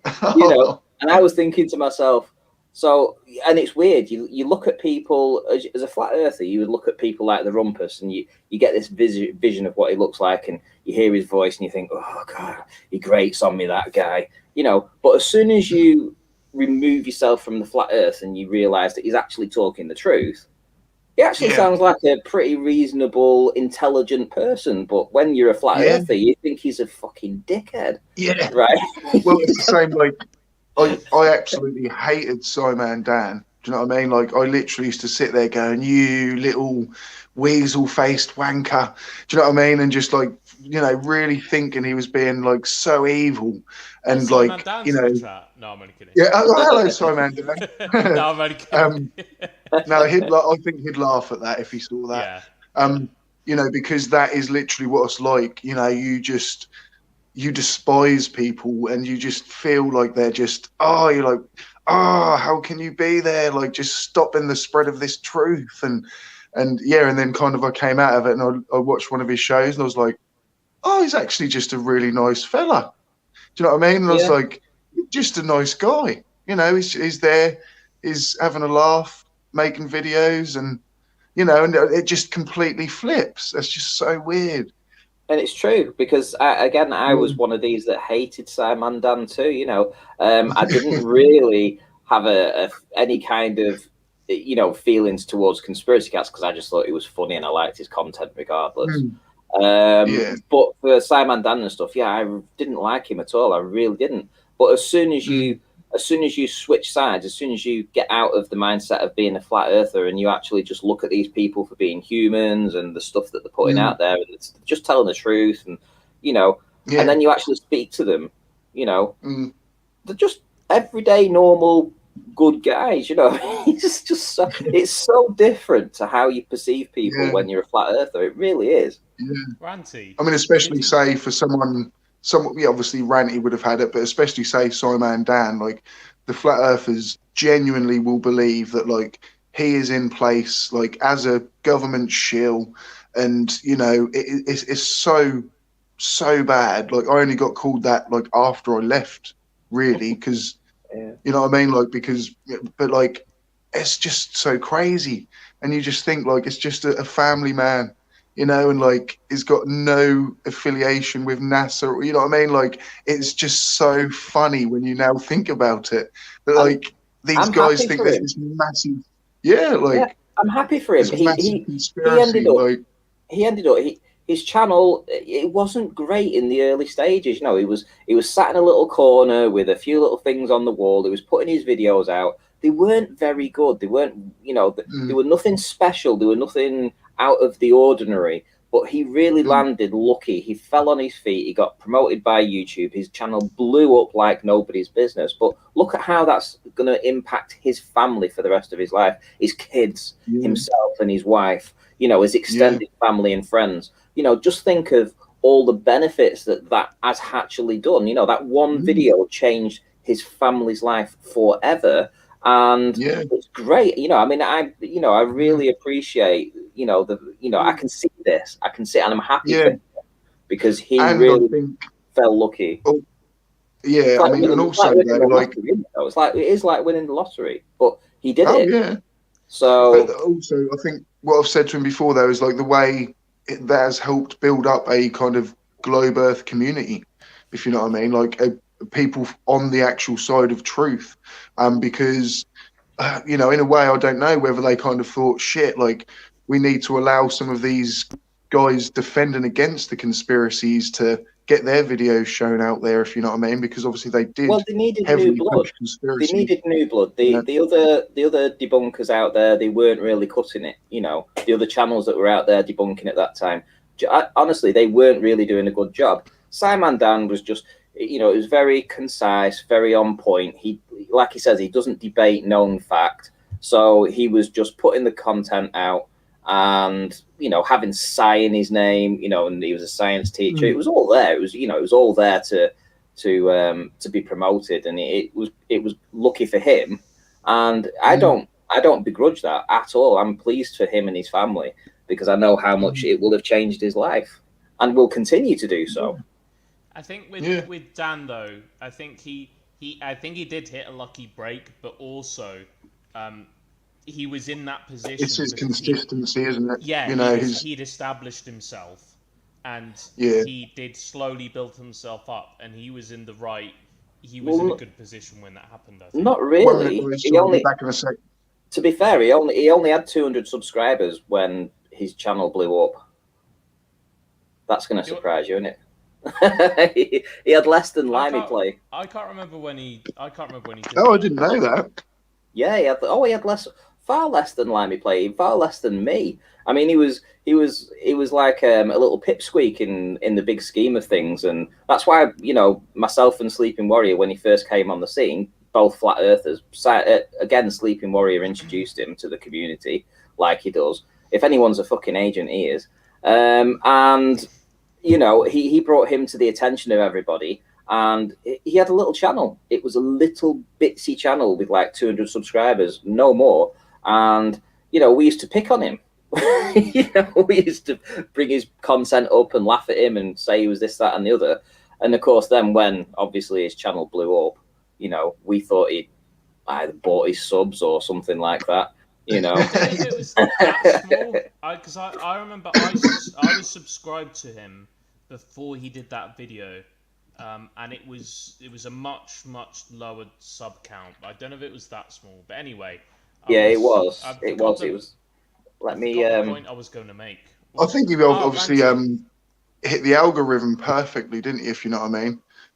There's just kind of some videos where, you know, I don't think someone just sat there and was like, "Oh, we're gonna choose this guy and like make this video blow up." Like, I think it was more just like the perfect time, the perfect length of video, the people that watched it from start to end. Do you know what I mean? And it just kind of just hit the algorithm and just ran perfectly. If you know what I mean. That's kind of like how I'd. Well, here we go.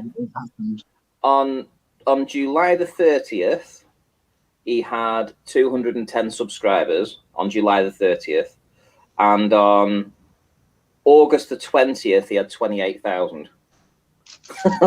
So he went from 200. So he went from 210 in less than a month. He went up to 28,000. So I didn't realize. Oh yeah, I stand corrected. I didn't realize it was that steep. But Ranty, I was going to say, just briefly. So I didn't realize you were a fan of cats back then. So were you even a fan of cats when he was making fun of you as well? I was his first patron ever. Really? Yeah, I was the first person to sign up to his Patreon. I had no idea. That's yeah. That's a twist. I suppose because at the time he was giving you a lot of exposure. Well, you know what I mean? No, I just liked his. Like No, I just liked his content. I mean, I know he was on the opposing side, and I know he was taking the piss, but I found him funny, and you know, and it was only £1 a month. So, you know, I was like, okay, I'll give him £1 a month for it, you know, no problem. Funny. I mean, I could listen to Kat's comment reading voice for just hours on end. I just want to point out this thing here, what FE Truth, if I can find it again. How convenient that none of us will live for 13,000 more years to see that happen. But we've seen people go to the moon. We've seen people, recently go to, the edge of space, and they're looking back, looking at the globe. You're living through it, dude, FE, I just wanted to mention that.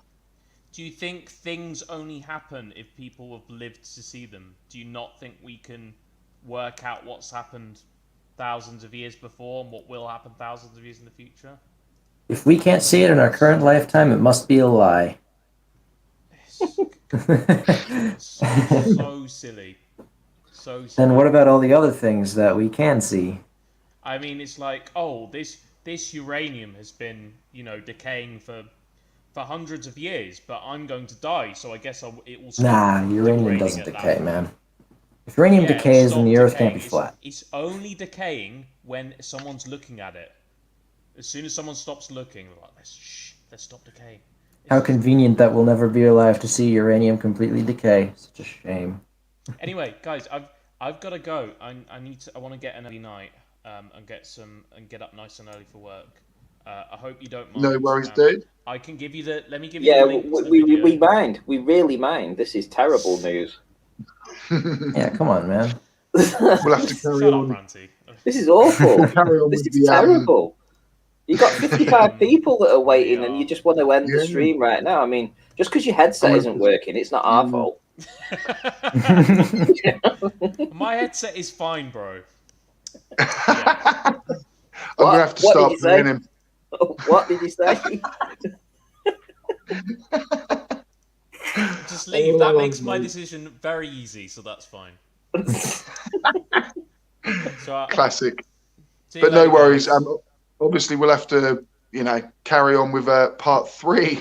I think, what did we get? 5 minutes? No, 3 minutes, 5 seconds. In an hour and 44 minutes. It's up to you, dude. If you finished it tonight, that'd be whatever, Well, you don't. Yeah, no, I necessarily don't need me for think it will but- probably, unless obviously, because obviously I'm still on my phone, so either Nathan Oakley or User DJ would have to sort Yeah, of screen share and play it from I'll there. pop the link If and the if timestamp User in the DJ wants chat. to do that, or Yeah, Ranty, sure. we could carry on. Yeah.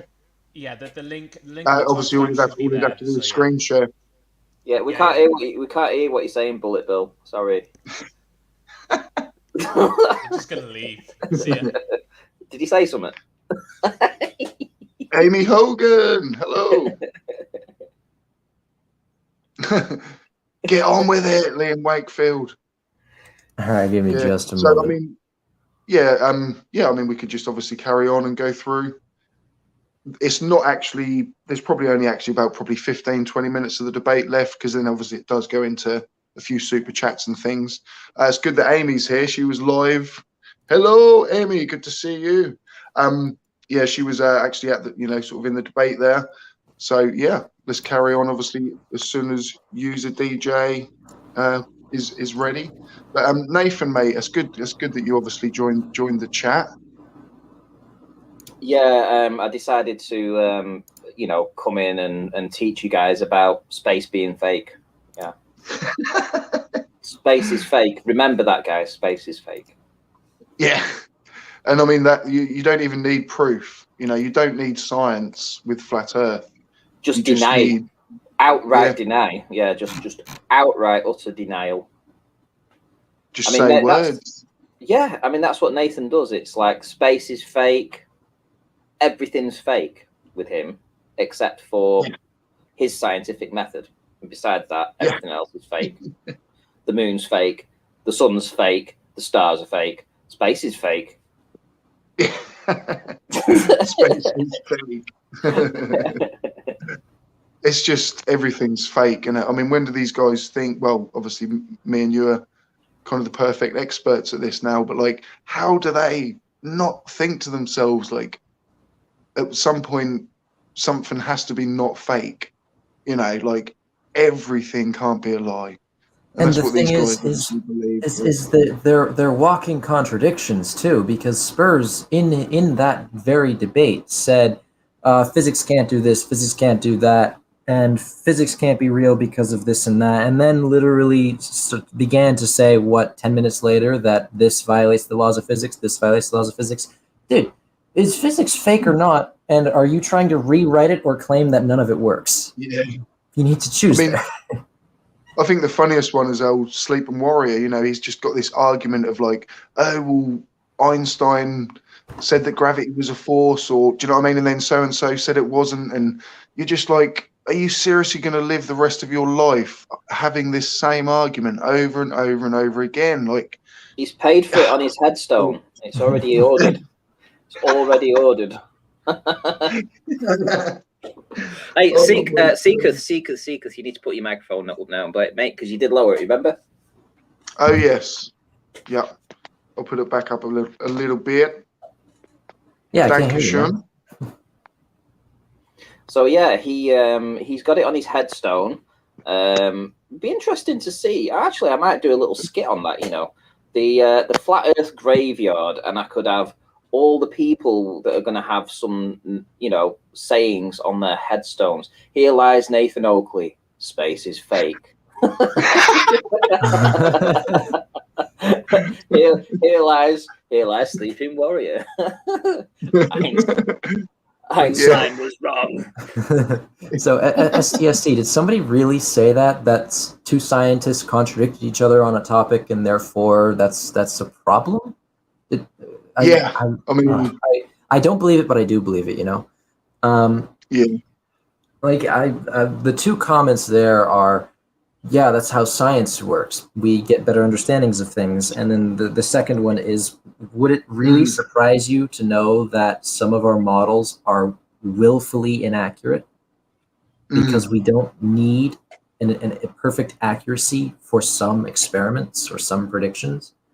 I mean, Yes. we predicted the location of the planets accurately for hundreds of years before we finally said, "Hey, Mercury's in the wrong spot," and then Einstein had to create a new model.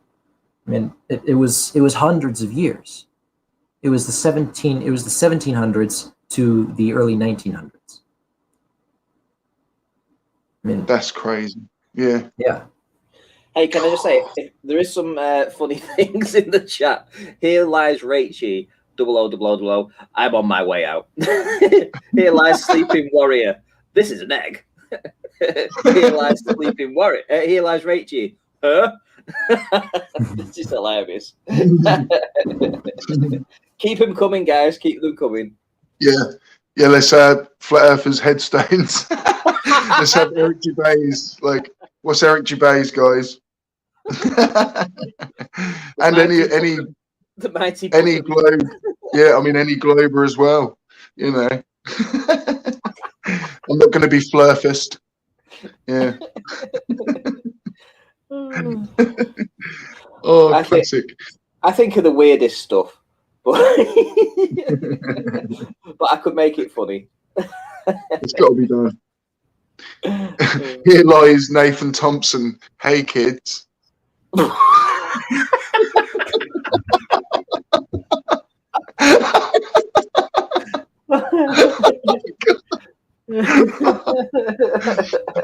my god, that is amazing. That needs to be memed. Like, you know, someone put that on his, like, an actual headstone.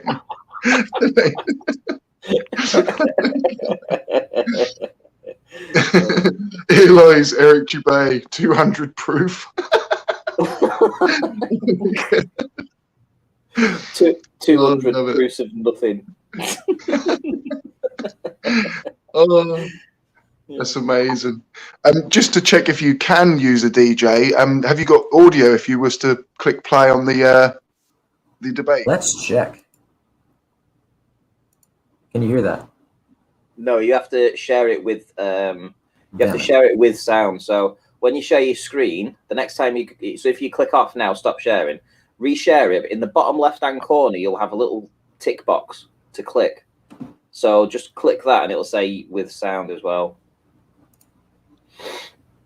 Apparently, it's really tiny. It is. That's what she said. Yeah, I was waiting for that one. Well, I don't know, Ranty. I've seen that shower scene, mate. I saw you in the shadow. And that ain't small. Okay, it is very tiny, but unfortunately, it's only available if I click share or share screen instead of share window. But then it says browser can't access my screen. Yeah. Ah. Oh well. We might have to do it another time then. Yeah. Do you know what's That's funny? not essential for this evening. Try it again. I had the screen on minimal before. And you know, it's where it says you're in the show, everyone can see and hear you. I actually read that. I looked at it quickly, and I actually thought I read you're in the shower, everyone can see and hear you.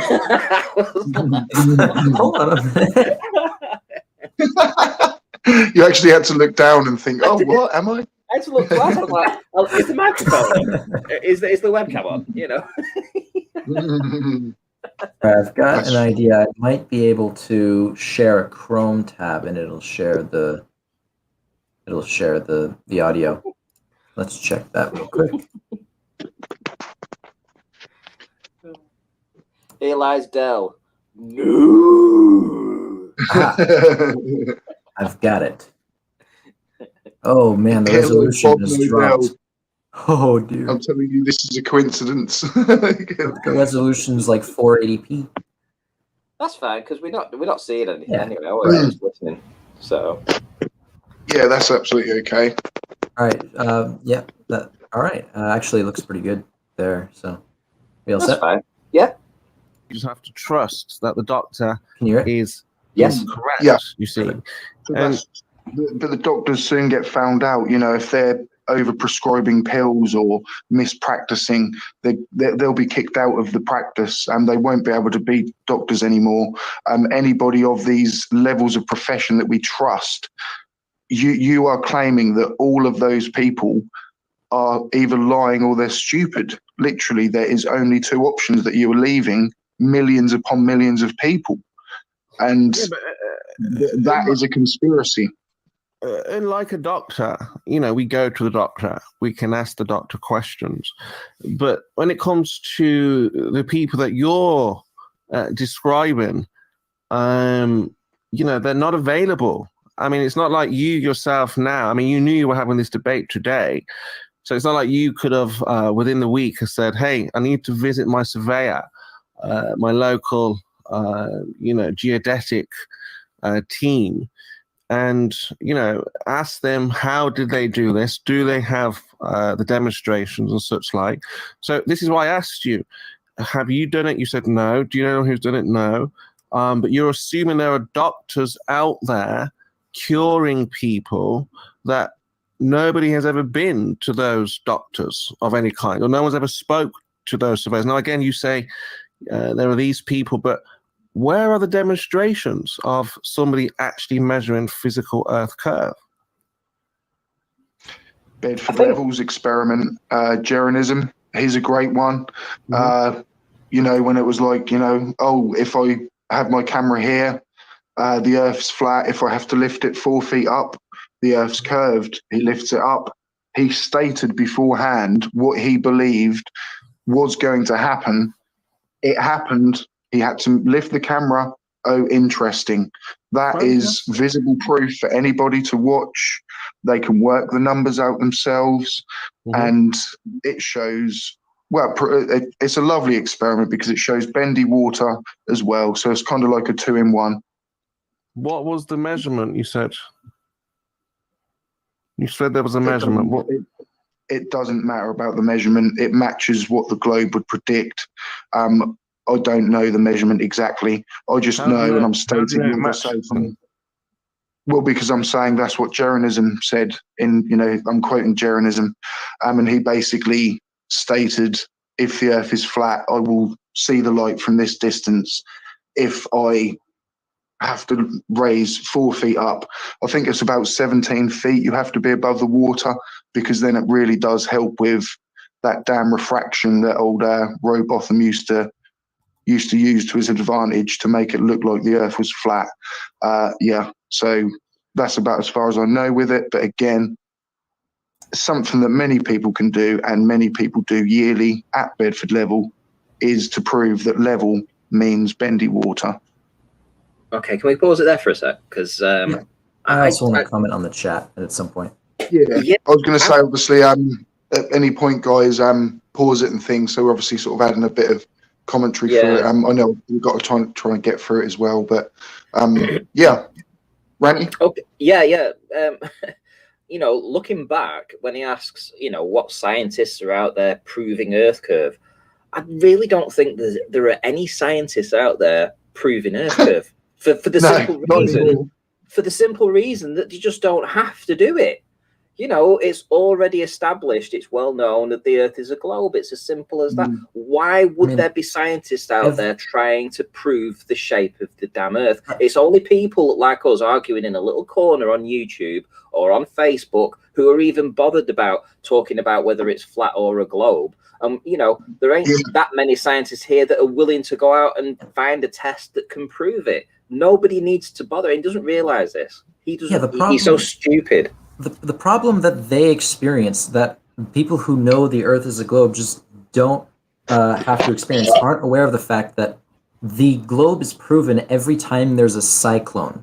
Every hurricane, tornado, even when you flush a toilet that doesn't have jets, the rotation of those things is the same direction every time in a given hemisphere because of the Earth's rotation. It's a little bit of rotational physics, but it's not really that complicated. It's the same every time. So why would we have to go out there and prove this and this with a test when we've already done that and it's verified every time there's a cyclone? Yeah, the scientists explain it. They don't have to prove it. They just explain it to people so that people understand it, but they don't have to prove it. That's the difference, And they, I think now that I'm seeing this, being out of the community for a while, I can absolutely see this, that science doesn't have to prove the shape of the Earth. It doesn't have to do that. Because it's known. It's known fact. Yeah, it's just known fact. All I mean, obviously, Eric Dubay's video earlier. Have you seen Eric Dubay's video about obviously the Virgin Galactic, and his saying the heliocentric lords have got to, come up with their new propaganda plan to try and hide the shape of the planet. And you're just like, dude, come on. They don't give a shit about flat Earth. Do you know what I mean? Like, it is... They've got better things to do. They don't even know it exists. It's just ridiculous. Scientists have, they get funding, stuff like this, but it's for, whatever science thing they're investigating or trying to prove or disprove, right? And at the end of the day, scientists just don't have the time to fuck around doing stuff like this to appease a few flat earthers out there. They don't. In the big scheme of things, it's irrelevant. It's totally irrelevant because it's known there are satellites up there flying around, and people say, oh, there is no satellites up there, like, because you don't see them past the moon. It's like, are you trying to deny all satellites exist because you don't see them passing the moon, or you just haven't caught it passing the moon, or whatever? And it's just so retarded. I'm sure there's probably videos where you do see satellites. You see the ISS past the moon, don't you? And it's when I look back at how stupid I was at this time, but now that I'm getting my head screwed on again, everything's becoming very clear. And it's like I say, I mean, so I'm just going to underline this and just say, look, science doesn't have to prove to the flat earthers that we live on a globe. It just has to explain the mechanisms of reality. That's all it has to do. Explain the mechanisms of reality and why it works the way it does, but they don't have to prove it because it's already known fact. Right. I have a couple comments for chat. First, Abigail said that a toilet's too small to be affected by the Coriolis effect. That's inaccurate because everything is constantly affected by the Coriolis effect, so long as it's not motionless or on the equator. So while it might not be significant, you might not, or obviously if it's a propelled toilet, like if you've got jets that are angled, it's not gonna, the Coriolis effect's not gonna do anything. But if you did a test and you drained water a bunch of times, you'll see a correlation. But the next is Generation Globe 5:43 p.m. Says, and here we see I'm not going to say that word on stream, that believes that Earth is flat and motionless. Haha. And so I think this is a bit of a misconception among both communities, the motionless part. Now, obviously, to a certain perspective, the Earth is not motionless, given, we're orbiting the sun and all that and spinning. But the thing that flat earthers don't get about the motion of the Earth, and why Einstein did say that it is impossible to detect the motion of the Earth with any experiment on the Earth, is because the theory of relativity strictly says that in your own reference frame, you're not moving. There is nothing you can do to demonstrate that you are moving, because there's nothing to compare it to. There's no absolute space. You can compare it to the sun, and relative to the sun, you are moving. But according to relativity, we're doing the experiments here, and we are not moving relative to us. Everything else is moving relative to us. So if a flat earther says one more time that Einstein said that it's impossible to detect the motion of the Earth, that's because of the scientific model we have. We have built that up. Like he didn't say that it's not moving. Right. He didn't say that. Go on. I was just going to kind of say that really, that I've heard a lot of flat earthers will say, misquote it and say that the Earth isn't moving, but that is not what he said at all. Right. Is it? There's just so much misrepresentation. He didn't say that because the Earth's actually flat. He said that because it's not, and we understand better why. It's a little backwards, but that's the reality there. Can I just call a couple of people out in chat that have given quite funny comments? Man Devil says, here lies Sleepy. I'm going to change that from Sleeping Warrior to Nathan Oakley. Here lies Nathan Oakley. Death is not an independent variable. Awesome. And we've got Arwin's hair is funnier than Trump's. Says, here lies Arwin's Barnet. It got too small for his brain. I love that. Yeah. Funny stuff. Funny stuff. Yeah, gotta love Arwin though. Come back, Arwin. Have a shower and we'll welcome you back with open arms. Yeah, I'm only joking. His hair will I'm Jimmy fall out Jordan. of the shower. It's just stuck on with sweat, I think. Remaining hair that he has. Yeah. Oh, you gotta laugh, ain't you?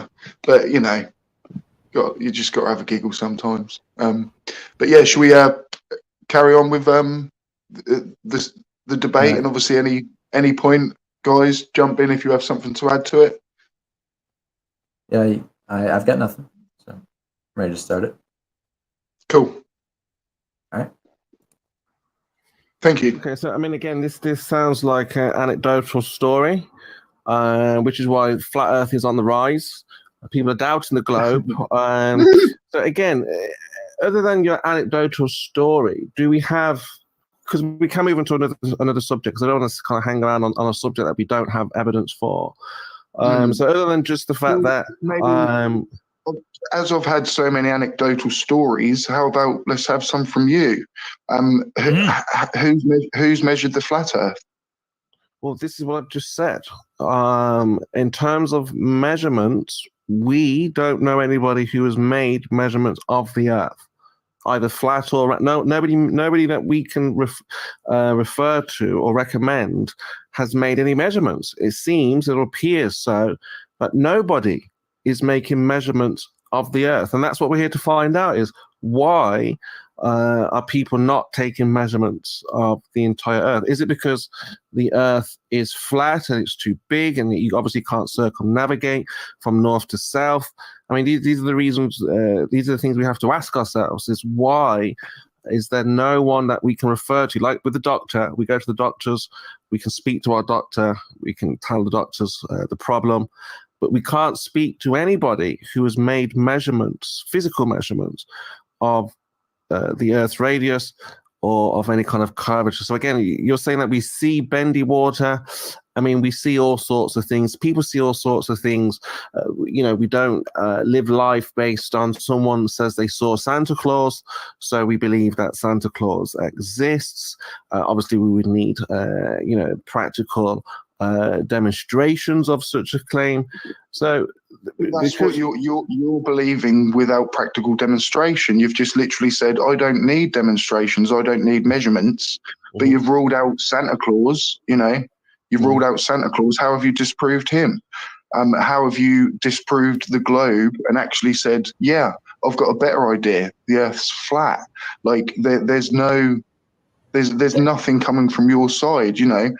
Yes, I've got anecdotal stories that you can back up and check yourself. That's what I'm telling you.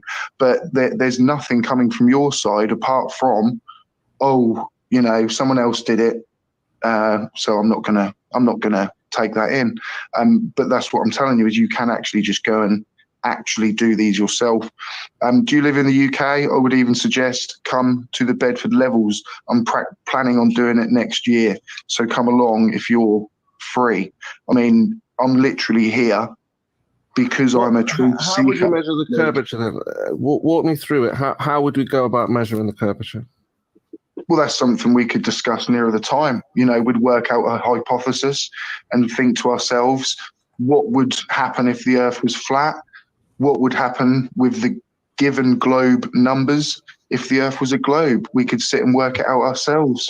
And then you go and do the experiment, watch it with your own eyes. I think, like most flat earthers, I haven't seen it with my own eyes, so therefore cannot exist, even though there's so much stuff on this earth that exists that I've never ever seen, and I've just taken people's word for it. I've just taken people's word that India exists. I've taken people's word that I'm breathing air, but it's there. we keep alive because these things are there. We take most of our life on blind faith, because people are trustworthy. There has to be a distrust. So you must distrust so many people, so many things, as I did when I was a flat earther, to even think that it is possible. Why would people have to hide the shape of the earth, Spurkismo? Please tell me. I mean, Yeah, once Spurs again, we can can pause it a definitely sec. get into all of that. I mean, Spurs Chemo just doesn't listen. I will.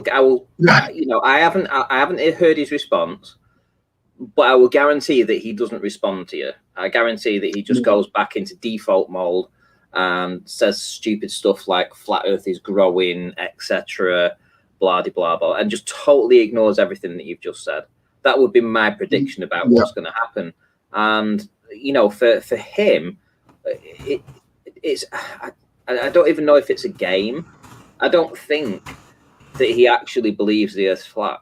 You know, I mean, listening to him over the past few months, I don't think he does. No, I am getting to that point where I think he's a Poe.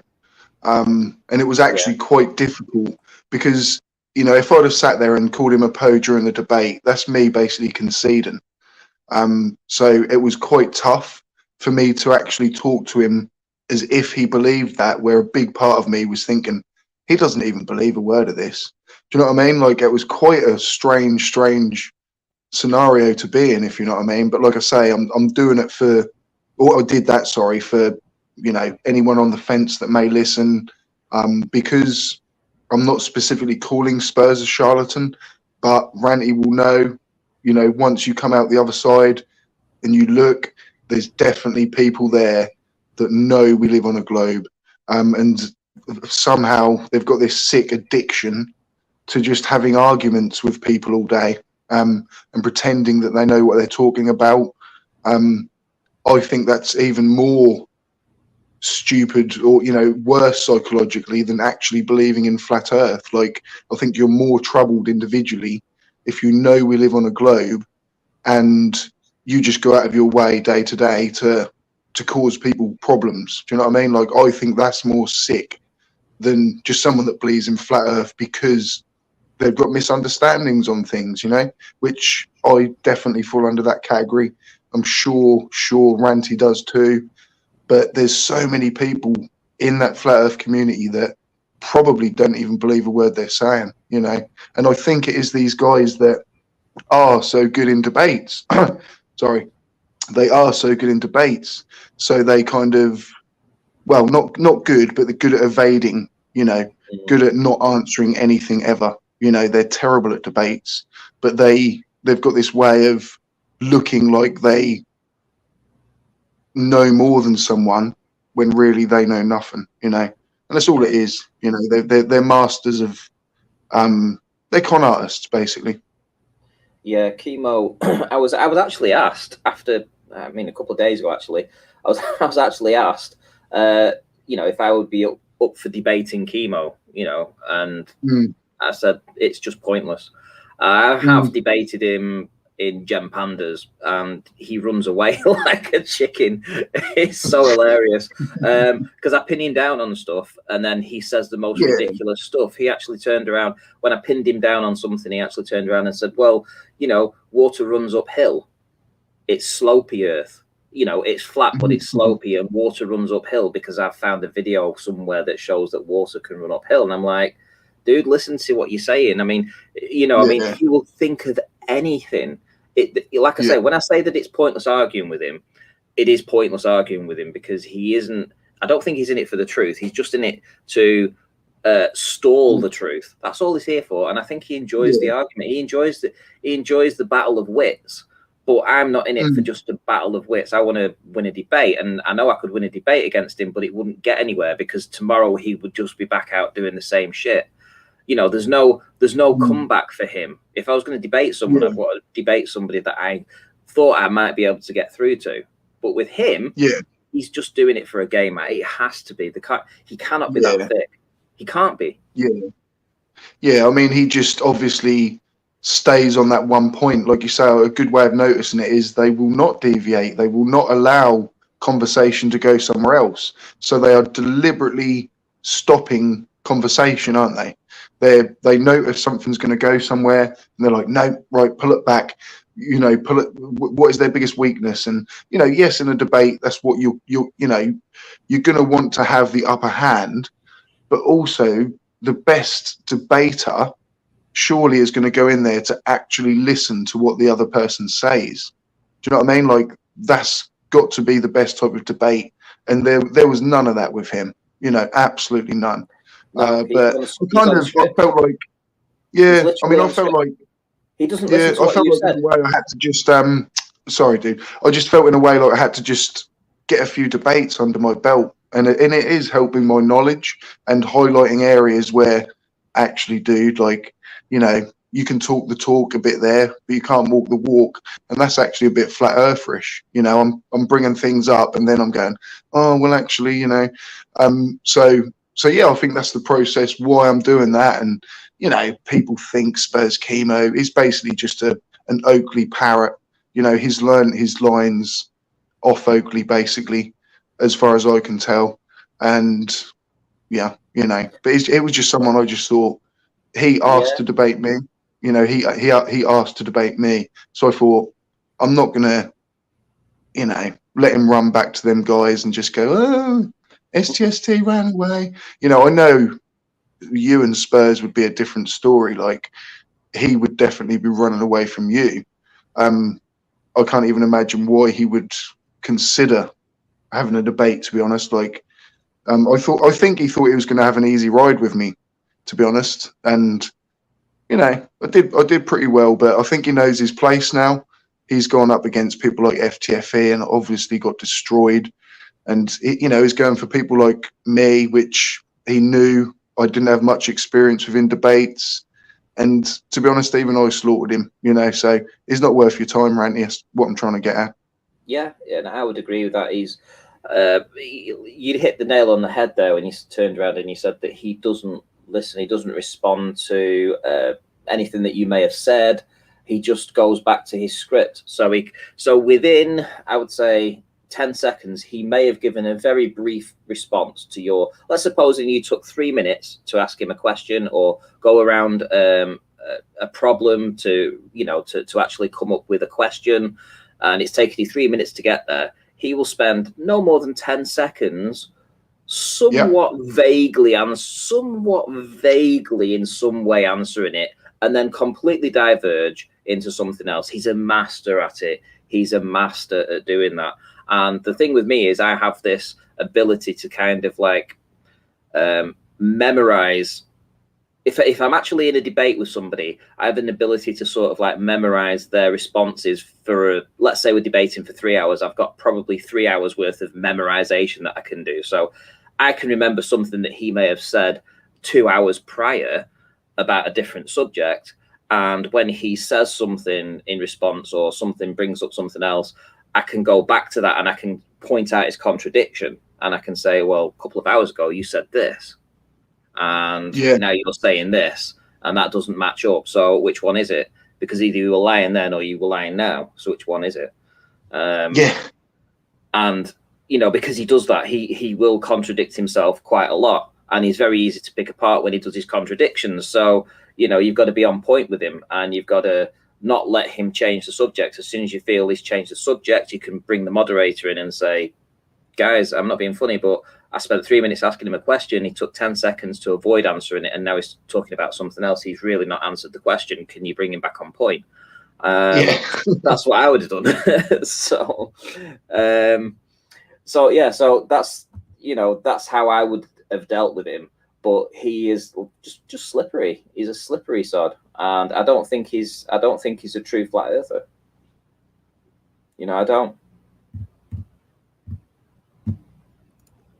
All right. If we're ready to start again, just real quick, I wanted to comment on Mandevil was talking about special relativity a few moments ago, and I just want to comment on it by saying that it is not possible for anything to be moving faster than the speed of light through space relative to us. but what I think you might be referring to is the space between us and distant objects is expanding. So very, very far out, like towards the edge of the observable universe, space is expanding between us so much that looks like it's traveling faster than the speed of light. But it's not. It's just the space between us is expanding. So that might be what you heard. I'm ready to start it if you guys are. Yeah, go for it, dude. Fire away. Right. Those things if there's time. But I mean, again, is this you conceding then that we're not on a globe? So he literally just didn't answer Not your at all. question. This is me absolutely giving you many, many proofs that we do indeed, well, many pieces of evidence that we do indeed live on a globe, that we can both go out and test ourselves on the same day. And yeah, I'm not conceding at all. I mean, let's go on to another point then. We're saying we don't know. So just to clear up this measurement thing, you're saying, because I don't want to make it a lot. We've talked about lots of different things. All we've spoke about is the measurement for the radius or for the curvature. And so far you've said, Jaren looked through a hole and said, oh, that looks like bendy water. So there hasn't actually been any measurement so far. Then you kind of said, well, then we can go to the Bedford level and then we can think of a way. Yeah. Yeah, you said we can think of a way how to make a measurement to comport with the model that we've already reified. So again, that's kind of a problem because, again, we're presupposing that there will be curvature instead of just measuring curvature, you see? But you've got to presuppose something to be able to measure it.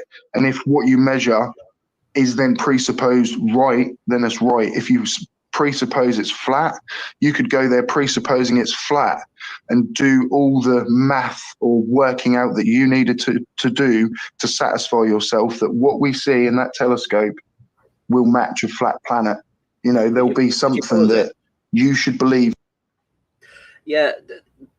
First and foremost, I just want to say that you literally spent the last 2 minutes or so of the previous section building up to ask her a question, and then he completely ignored it and just blasted over it and just went and asked you a question, just turned around blatantly and asked you a question, didn't even go back to anything you said, just completely ignored you.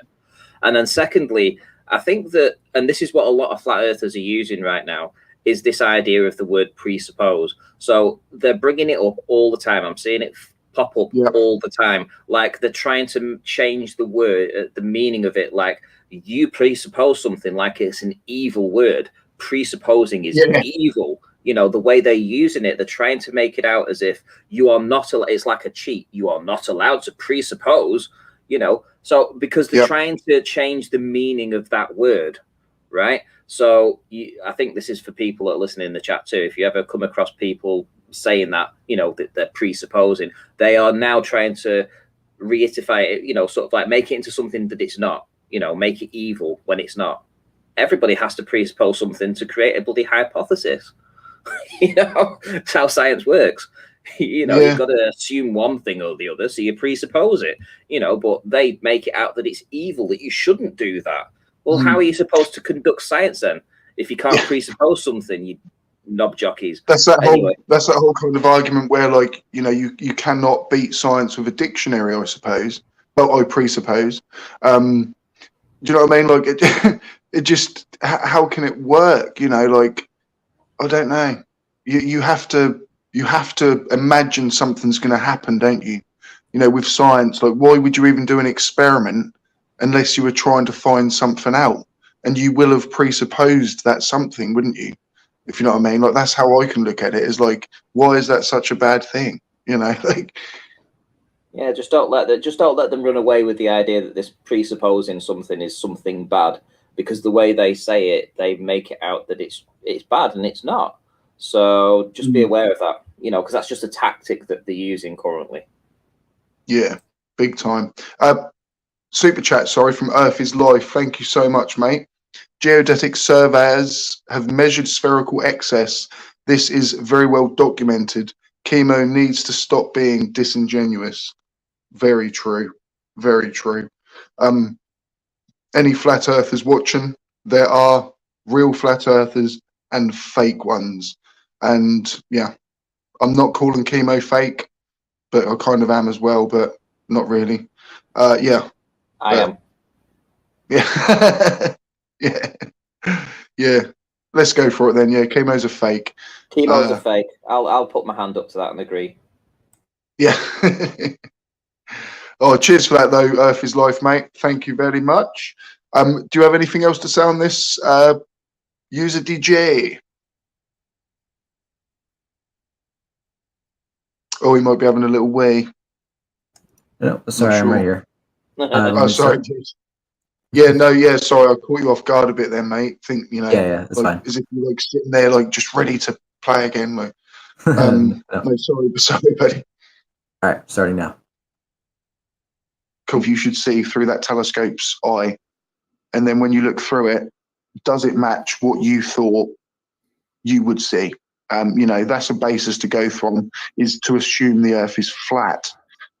Okay, so we can get into your philosophy if you want, but again, just to wrap that measurement point up, because again, you're saying we'll go in the future to do this, but prior to that, we're saying that there was nobody right now that you know of that you can show practically who was made measurements of the radius of the Earth. Like you say, there's many people. Mr. Sensible Mage 2, he's somebody that has proved Earth's curvature rather lovely.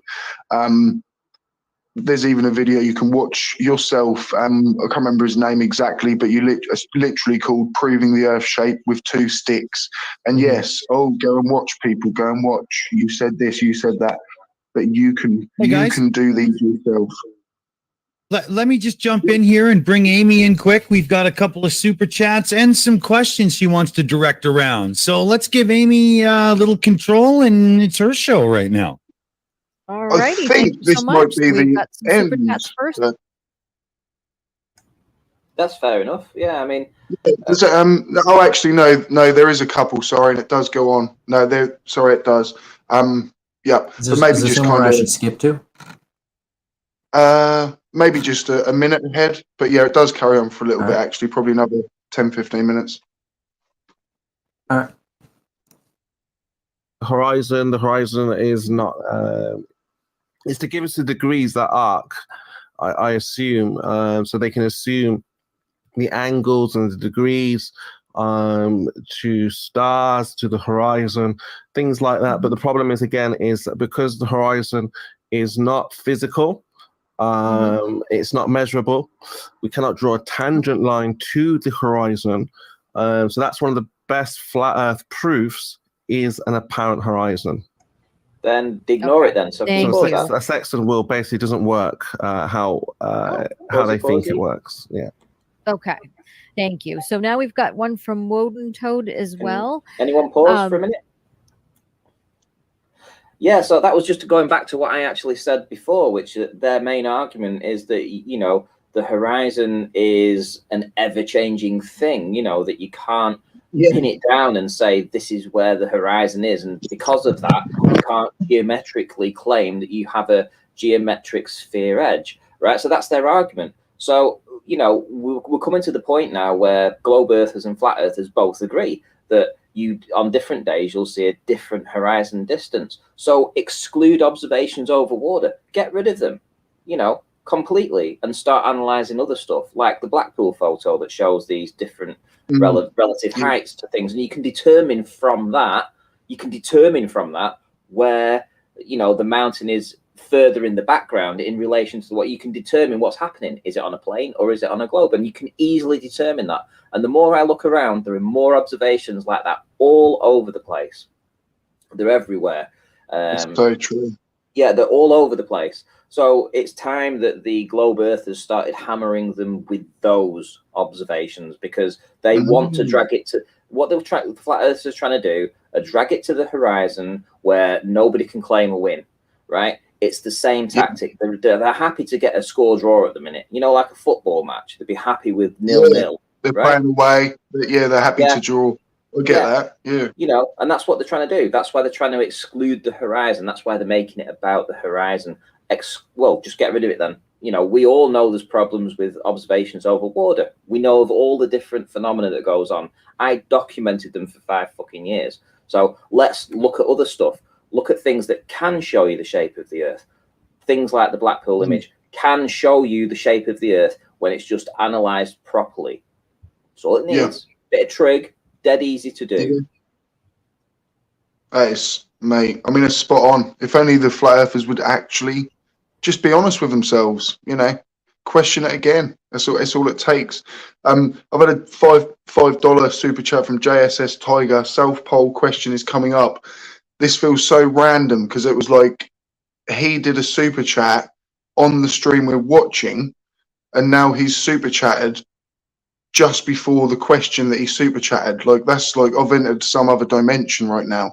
Like, I don't know what's happening, but thank you so much, JSS Tiger. It really does mean the world. You're so supportive, mate, and really just means the world. Yeah, should we carry on listening? Yeah. Unless you've got something to say, user DJ, buddy. No, I'm all set. Cool. Says, to Spurs, would you put the work in to learn trig and calculus? I mean, again, yeah, these are interesting concepts, but again, you can't apply trigonometry to the real world because it's based on presuppositions. You have to presuppose your outcome in order to use geometry and trigonometry in the physical and natural world. Okay, thank you. And now we have another question, which is, why can't FE crowdfund a trip to the designated South Pole and observe 24-hour sun? That FE means flat Earth, sorry. Yeah, I understand. That's fine. First of all, 24-hour sun doesn't exist on a flat Earth, which we're on. So there's no observations. We have 2-minute time lapses that are cut, edited, and all over the place. And there is not a literal 24 hours of the sun in Antarctica, which is what we would need to verify that for us to get on a plane to go down there. There's no point going to Antarctica when we know it's just the ice wall, the edge. You get to explore a little region for the tourists, see the penguins, but self exploration is simply not possible. So yeah, there's no point in GoFunding a trip to Antarctica. Okay, thank you. And then we have another question: is can we have a flat Earth map, please? That's from Deadly Dave. DJ, sorry, mate. Could you just pause it for a second? Yep. I just have to say something, actually. Like, massive respect to Amy Hogan, who is in the chat, and Dick Dawson, and everybody at the Shills channel. I kind of suddenly feel a bit like, I'm getting super chats, and we're kind of going over this video, but I know Amy would be absolutely fine with it. But all I can say is, anybody that isn't subscribed to the Shills, please do go over and subscribe to them. Anyone in the chat, moderators, Shill the Shills. They've got a really good little platform over there. Every week, 4, 5, 6 creators get together, have a laugh at videos, and the chat is great. And that sort of channel is like just so good for the community. I think they were really there for me months and months back. They didn't even really know about it. I know Dick did a little bit, but in times of need, it was late night, and I didn't, I could have been out doing other things, and I just, was like, the Shills are on. I'll ask if I can go on. They're a great channel. So everyone, please go over and support the Shills channel. I can't thank them enough. Amy Hogan, you legend. Yep, sorry, I've just shilled the Shills out, and I felt like I had to. Sorry, user DJ as well. I'm not trying to boss you about, mate. It's just unfortunate at the minute you're the one in control of the pause, if you know what I mean, mate. But sorry, I just had to say that. Yeah, no problem. Yeah, as I said earlier on, the best map is Google Earth. Google uses a mixture of real-world images and mapping, real-world mapping, and then obviously you zoom out, and then you get your CGI animated globe, which is obviously not the real world. if it was the real world, they would be able to show us Obviously. footage of a real globe zooming in and out without changing from animation to real world images. So for me, I'm happy with Google Earth showing a flat map because, like I say, the curvature is merely cartoon animation, so that doesn't count. Oh, okay. Well, thank you for that. And then we have from Blue Marble Science. He says, in light of Biodual's irrefutable demonstration of mass attracting mass in a vacuum, is Chemo now prepared to admit that he was full of poop and when he said it wouldn't work? Not at all. I mean, again, for 7 months we waited for the elusive mass attracted mass in a vacuum. He failed to do so. He showed lasers bouncing around on the torsion balance, which is not what we're looking for. We're looking for the mass attracting the mass, an observation of that phenomena in nature. So obviously we can predict the cause of this effect. So Biodual, he failed in this experiment. As I said, we do not see an observer. Chemo's talking out of his arse. He's lying right now. The test was a complete success, an absolute complete success. It fulfilled all the criteria that he wanted. The mass was attracted to mass, as evidenced with the setup that was performed, even in a vacuum. He is talking. The guy streamed it live over a couple of days, and it was an amazing thing to watch. Actually, the setup, and there was no argument about it. Even Chemo was in the chat when he was setting it all up, and he was actually in agreement that everything was ready to go. And when it started to show that things were moving and being attracted, he freaked out a little bit. And he's just lied there, completely lied his arse off. The lying little shithead has just lied. Yeah, he does. I mean, well, yeah, I love that lying little shithead. The Kitsune Cavalier. May we see a link to the demonstration? Yeah, I don't think anyone will ever see the demonstration. It wasn't done on YouTube. It was done on another site. I could probably ask around and get a hold of it and maybe post a link in maybe tomorrow on this stream. You know, in the chat, in the you know, I can leave a comment. I'll probably leave leave it there. Yeah. Okay. Because it is there. You know, I mean, there was a demonstration of that, and I watched it. It was awesome. You ready? Yes. Sorry, Oh, yeah. Commander Darklight. Sorry, with I believe $7.99 Australian dollars. Thank you so much, mate. Spurs, why are you flat out lying? None of us here are believing a single thing you say. Yeah, flat out liar.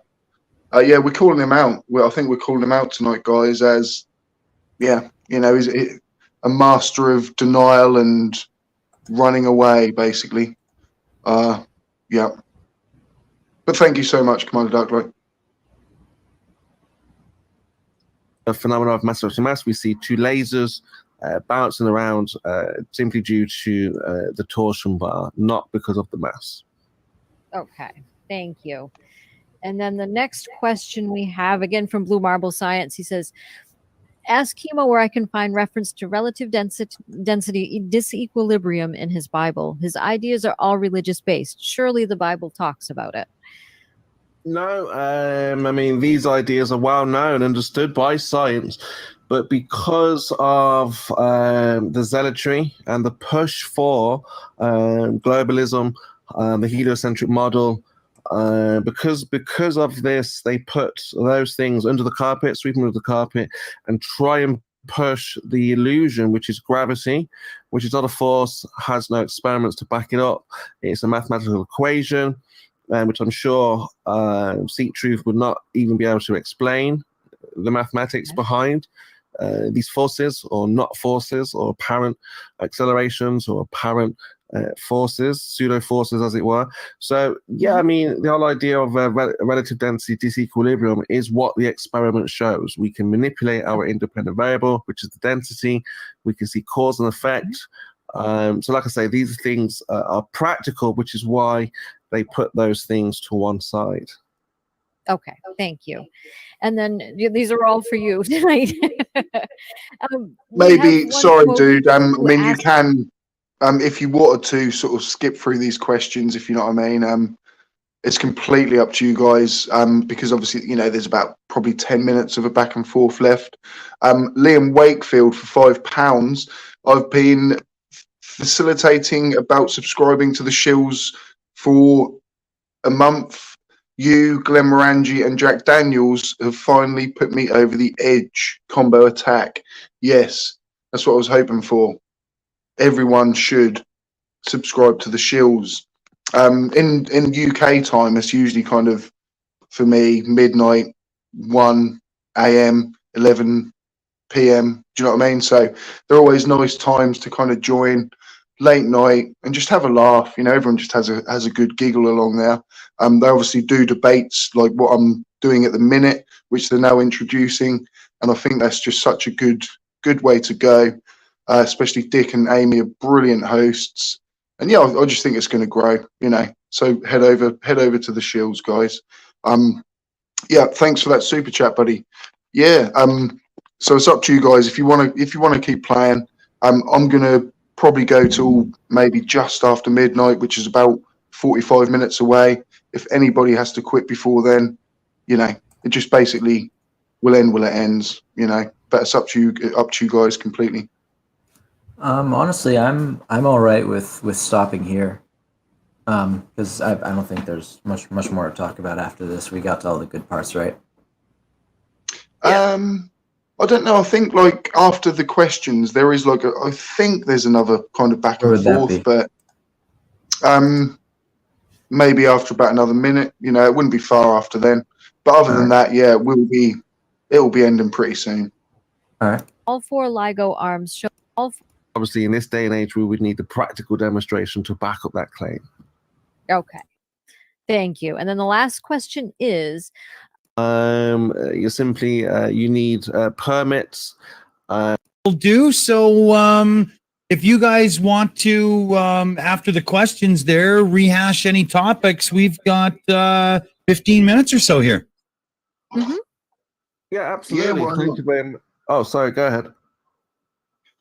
Yeah, no, let's do it. I was going to bring up the distance to the moon and like how we know it. So there's a method known as lunar laser ranging, and basically you measure the distance to the moon, obviously by pointing a laser at the moon, measuring how long that comes back. A physical object, the moon becomes a physical object because it's bouncing something off it, and then B, we are then gaining the distance to the moon. So we know how far away the moon is, and it is far, far away, way too far away for it to be a close and local moon. What would you say to that? I mean, how could you counteract that with some type of evidence of your own? I mean, again, these are claims that cannot be substantiated in any way.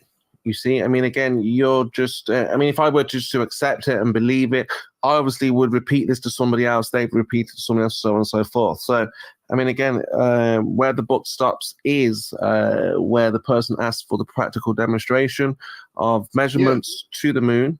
Yeah. But the buck could stop at you doing it yourself, if you know what I mean. That science is open, and a lot of it is repeatable yourself, if you know what I mean. So that is what I'm trying to get across to you. Is obviously you're asking, show me, but there's nothing better than actually seeing it yourself. Because any time I've brought up somebody saying, here it is, they're showing you, you say, but you didn't do it yourself. So I'm trying to cut out the middleman and offer you that opportunity to actually, you know, think to yourself, I'm going to go out and actually measure this and come up with an idea of what would happen if this was flat. What would I see if this was curved?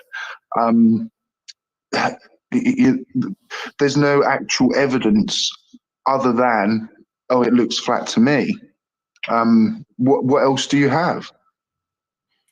Well, like I said, you keep on saying that we have people, and again, we're looking for those people. You're saying that I can do it myself. If it's already been done, and somebody's done it, then I shouldn't have to do it myself. You shouldn't have to do it yourself, which is why I'm asking you. Yeah, that's exactly what I'm saying. This should already have been known. You're saying it's been known. Thousands of people have done this, but not once has it been documented in a way where we can observe and verify that the people who say that they're measuring curve are actually measuring curve. You see, so as we understand it, right? What it sounds like, what you want is like a separate governing body of what is science and what isn't. What should we expect, what isn't. There's a collection, like a collection of knowledge, and even to measure a flat planet, you would have to use the collection of knowledge that has been built up by previous geniuses in maths and things, and you would still be using globe earthers mathematics to even try and prove a flat earth. So you can't even really claim that maths isn't usable. There's a great website, mctoon.net/r, and there are many, many, many options to look at and verify yourself to then go out and do yourself. And because you keep, I'm not going to be able to sit on this stream and go out and measure the shape of the planet, but I'm telling you many, many ways that you could yourself. But there's nothing coming your way. So let me write down those ways. Let me write down. So what's the first way I can? I'll write them down. Got my pencil and paper. So the first way I can measure curvature is how. Condescending. I've listed loads. If you're that interested, you can go back and watch. Do you know what I mean? I can't just. Eratosthenes. I've got that down. Eratosthenes. What you didn't mention any other way. I mentioned loads, but like I say, you can go back and actually just watch it yourself, dude. If you know what I mean. There's no point. Let's look at. Hold on, guys. We're getting a little steppy again. Let's let each other finish our things first, okay? Yeah. He's saying I can go back and look. That's fine. What about the Earth turn? How do we know the Earth is moving? Because I don't feel it, obviously. You don't feel it. And we're told that you wouldn't feel it, which is fair enough. So if we wouldn't feel it, how do we know then it's moving? Use a DJ, mate. Sorry, if you could pause it if you're about. Oh, you have. Good man. This might be something where you will have a lot more knowledge than me, possibly Ranty, I'm not sure. But say with the maths that will be called out, he's going to say to me, can you explain it? And I'm like, no, he gets me stumbling. And then I have to then kind of rely on the consensus, shall we say that. So yeah, I think maybe this might be a point where you will have maybe knowledge to add that will certainly teach me and maybe people in the chat as well. That's sort of coming up. I just wanted to say that, mate. All right, yeah, I'll see. Cool. Well, I'll try and explain first my reasoning as to why you wouldn't feel it move. Do you agree that the claimed globe could be scaled down to the size of a basketball and, be a representation of our Earth quite accurately? I don't know. I'm not sure. Okay. I kind of guessed that. A basketball. A quick comment. I just happened to see Colorado Biker in the chat say initial frame of reference, and I'm fairly certain he meant to say inertial frame of reference. So I don't know what's going on in there, but I know that guy has been talking about physics, and that's not physics. Yeah. All right. Yeah, I think he might imagine that basketball. Yeah, I saw him say something like that X isn't possible, and I forget what it was, but it was completely possible, whatever it was. The ball turning once in 24 hours. Mm-hmm. Would you agree with me that ball is turning rather slowly? Yes. scale the Earth now, scale that basketball now up to the size of the Earth, and if that Earth turns once in 24 hours, is that rotating fast or slowly? So that's quite slowly, yeah? Yes. So we would not feel one turn in 24 hours, no matter how big an object. An ant on a basketball, you spin that basketball once, it would have no idea it was moving around. So not feeling we're moving is a weak argument. But there is fair enough. So how do we know that we're turning? many ways. Foucault pendulum, you can actually again measure your actual longitude. You just basically get a pendulum. Foucault pendulum. How does that work? Yeah.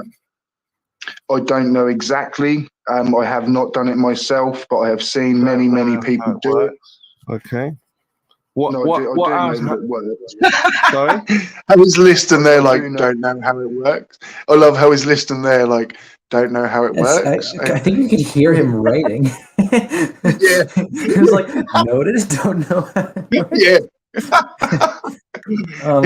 Like he knows what he's, I'll focus on that. Don't know how it works. Because I don't know. It's one of these kind of salesman techniques. I used to work years ago in phone sales, and I was never actually very good at it, because you'd say, or the boss would want you to say, like, you're interested in buying our product, rather than, are you interested in buying our product? There's certain ways you even say things that will get that next person one way or another, if you know what I mean. So I kind of look at that back now, and he's looked at me saying that, don't know, like that. Don't know to him must be ding ding ding ding ding ding ding. But like to me, because it's not about the scientific community, it's just about you, right? Yeah. And then, but to me, it's just an admittance to, I'm not going to sit here and spew word salad off to you. Like, research it yourself. Like, what more can I say? Yeah, just because you don't know how it works doesn't mean that the thousands of people who've done the experiments, the people who put it up in the Boston Science Museum, don't know how it works. Like, you can go see that yourself. They're everywhere, man. Should I start? Yeah, go for it, mate. When you're in control, dude. All right. Know that it works. No, you don't know how it works. Yeah? I don't know how it works. Yeah. You don't know how it works. The premise of it, though, really is to basically, beforehand, you'd push an object forwards and back, and after a while, if what was underneath it is turning, that would start to have a precession. It's quite a really canny way, and Mr. Foucault is an absolute genius to even think of it, to be able to prove how slow our motion is, but still be able to pick it up. And that's why it confused me a little bit. I'm just trying to understand how we know the Earth. So you're saying a pendulum, we swing the pendulum, okay, and then it precesses. How do you correlate Earth turn? Because that is what would happen. If the Earth was flat and non-moving. Spurs here demonstrates that he doesn't understand Newton's first law of motion. So there's that. I mean, that's really all it is. If something were not swinging and were completely free to rotate or move, then the Earth's rotation would cause it to twist, assuming it didn't already have that momentum. But that's extremely difficult to do. There's too much friction. It would be twisted by by whatever it's being held by. But when you swing the pendulum, it's got a specific momentum along some line, and that line's going to tend to not turn. But the Earth is turning, so what would happen? Well, it doesn't already, or the swing itself doesn't already have any rotational moment or any momentum from the Earth's rotation, because when you swung it, you told it, okay, now you're going to need to have more momentum to keep up with the Earth's rotation. And now it doesn't have enough, so the Earth rotates under it. It doesn't follow. And like you could make your own pendulum at home and demonstrate that. You could get a really heavy ball and tie it to a rope and hang it from a tree, swing it, and 6 hours later it'll be swinging the other direction. I mean, Yeah. it's so surprisingly, simple. or not the other direction. It'll be 90 degrees off. 12 hours it would have rotated all the way around, so it'll look the same. But yeah, it's really surprisingly simple, and it's the easiest way to demonstrate the Earth's rotation. It rotates 15 degrees per hour. And it's so sad, though, isn't it? Yeah, it's Sorry, sad that you can go see that exact experiment in the Boston Science Museum, and Yeah. many other museums. And you, like, if you really wanted, you could sit there and you could watch it all day. Claim it's sorcery. Just do it yourself then. And the flat earther wouldn't be able to explain that. Flat and motionless, plain dead in one viewing, and if people can just accept that, life becomes a lot easier. Trust me. Yeah. Simple as that, dudes. Yep. And it's actually very similar to the Coriolis effect. In fact, you might even be able to consider it the same thing. The Coriolis effect is more. You could see it as the same thing. It's really just the Earth is rotating under something that's moving, and the thing that's moving isn't going to keep up because it's not. And it's no longer moving with the rotation. I remember Eric Dubé's argument used to be like, "Oh, well, I can debunk the Foucault pendulum by basically saying that if that pendulum is moving within Earth's atmosphere, then there should be no precession." And I didn't even understand that at the time, but you just believe it and you just go, "Oh yeah, like, of course." And you just don't even question this crap that comes out of his mouth. Yeah, I don't. That's such a speculation. I mean, air's not that heavy, man. Like, as if it's going to cause. If that's the case, then why wouldn't a slight gust of wind cause anything that's hanging to start swinging? I mean, and also, a big gust of wind would, but also as well is the repetition of the experiment, isn't it? If you know what I mean. They're not just doing it 5 or 6 times. Like, it's all over the globe. And, that's, I suppose, the counteraction to that argument is, well, if the Earth isn't moving, why the hell is there any type of precession whatsoever? There shouldn't be any, unless it was the wind or, you're doing it outside, or, the other forces are going to kind of come into play, aren't they?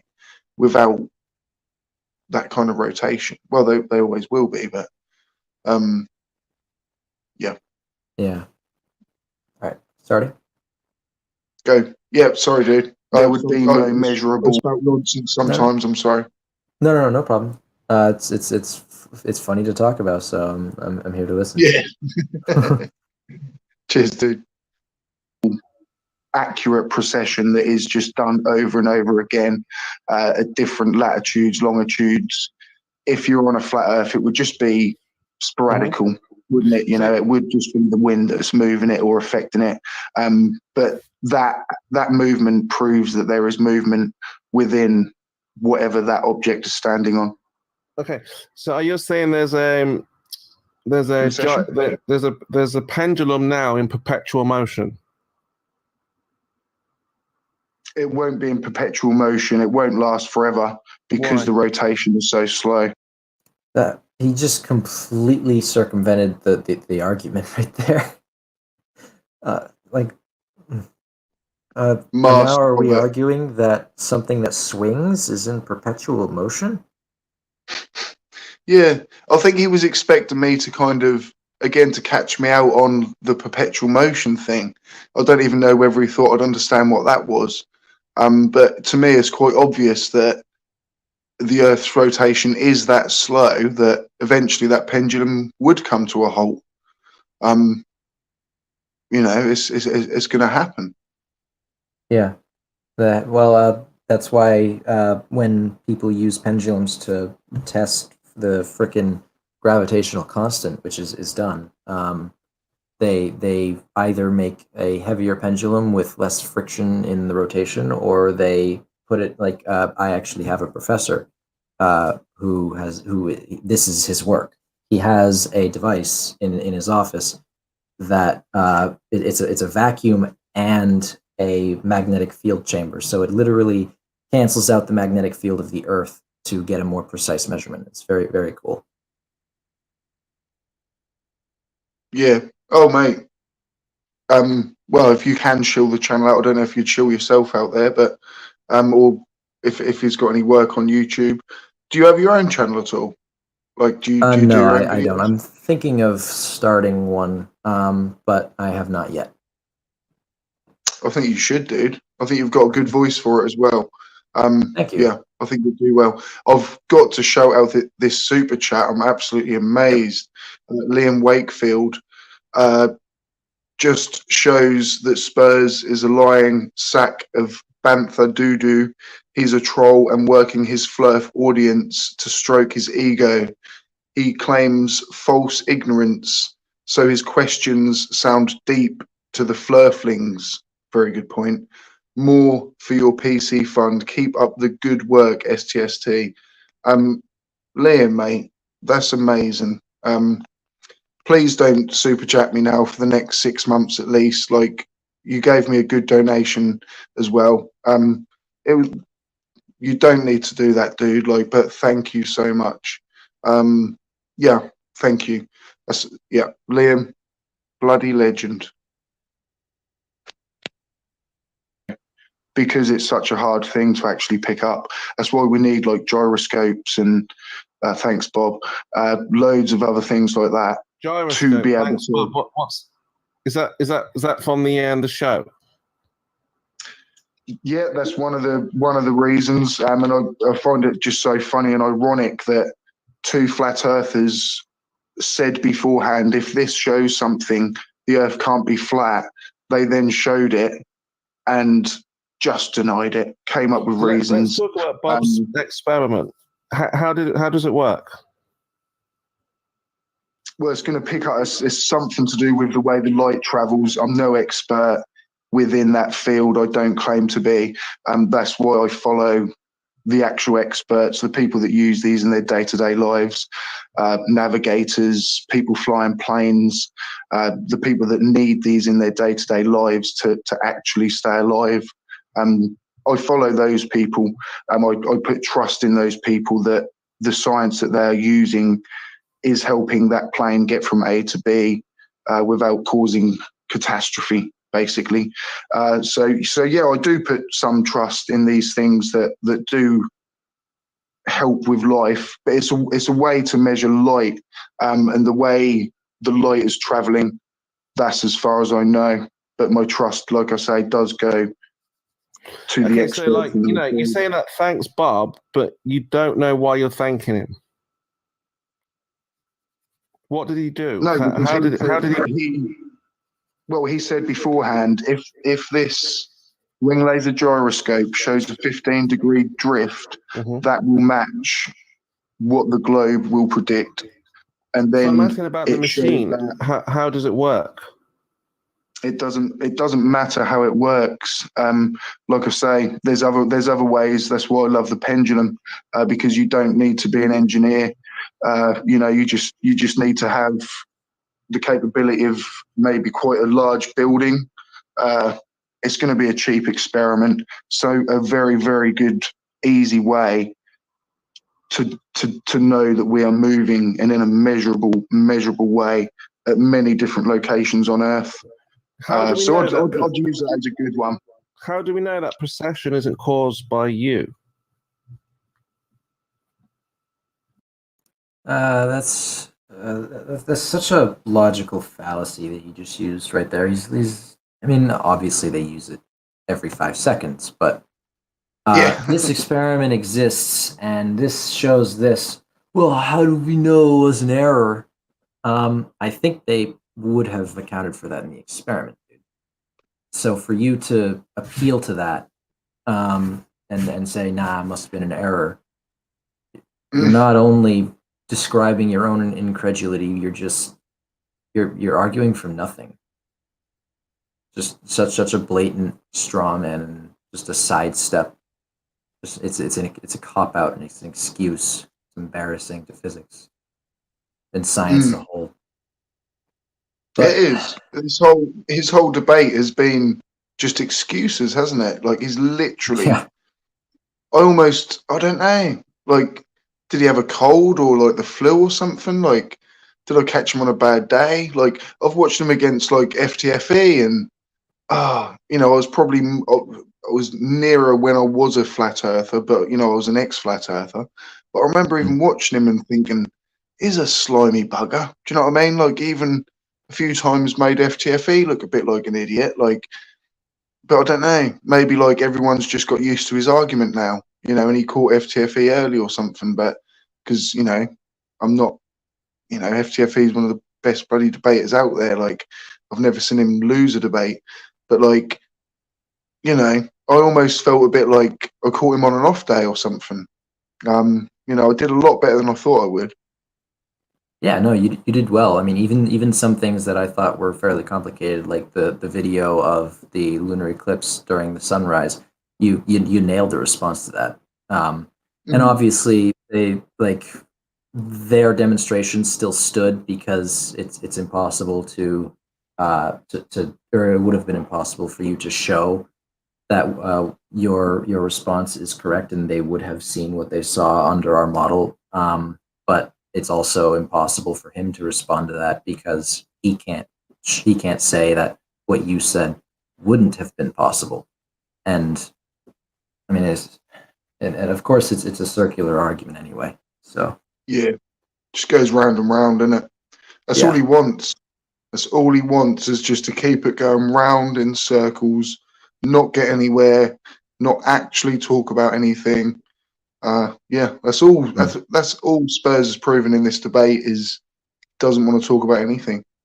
Right, and when he brings something up, if you respond to it, well, that's the end of the debate in that regard. Yeah, let's move on to something else.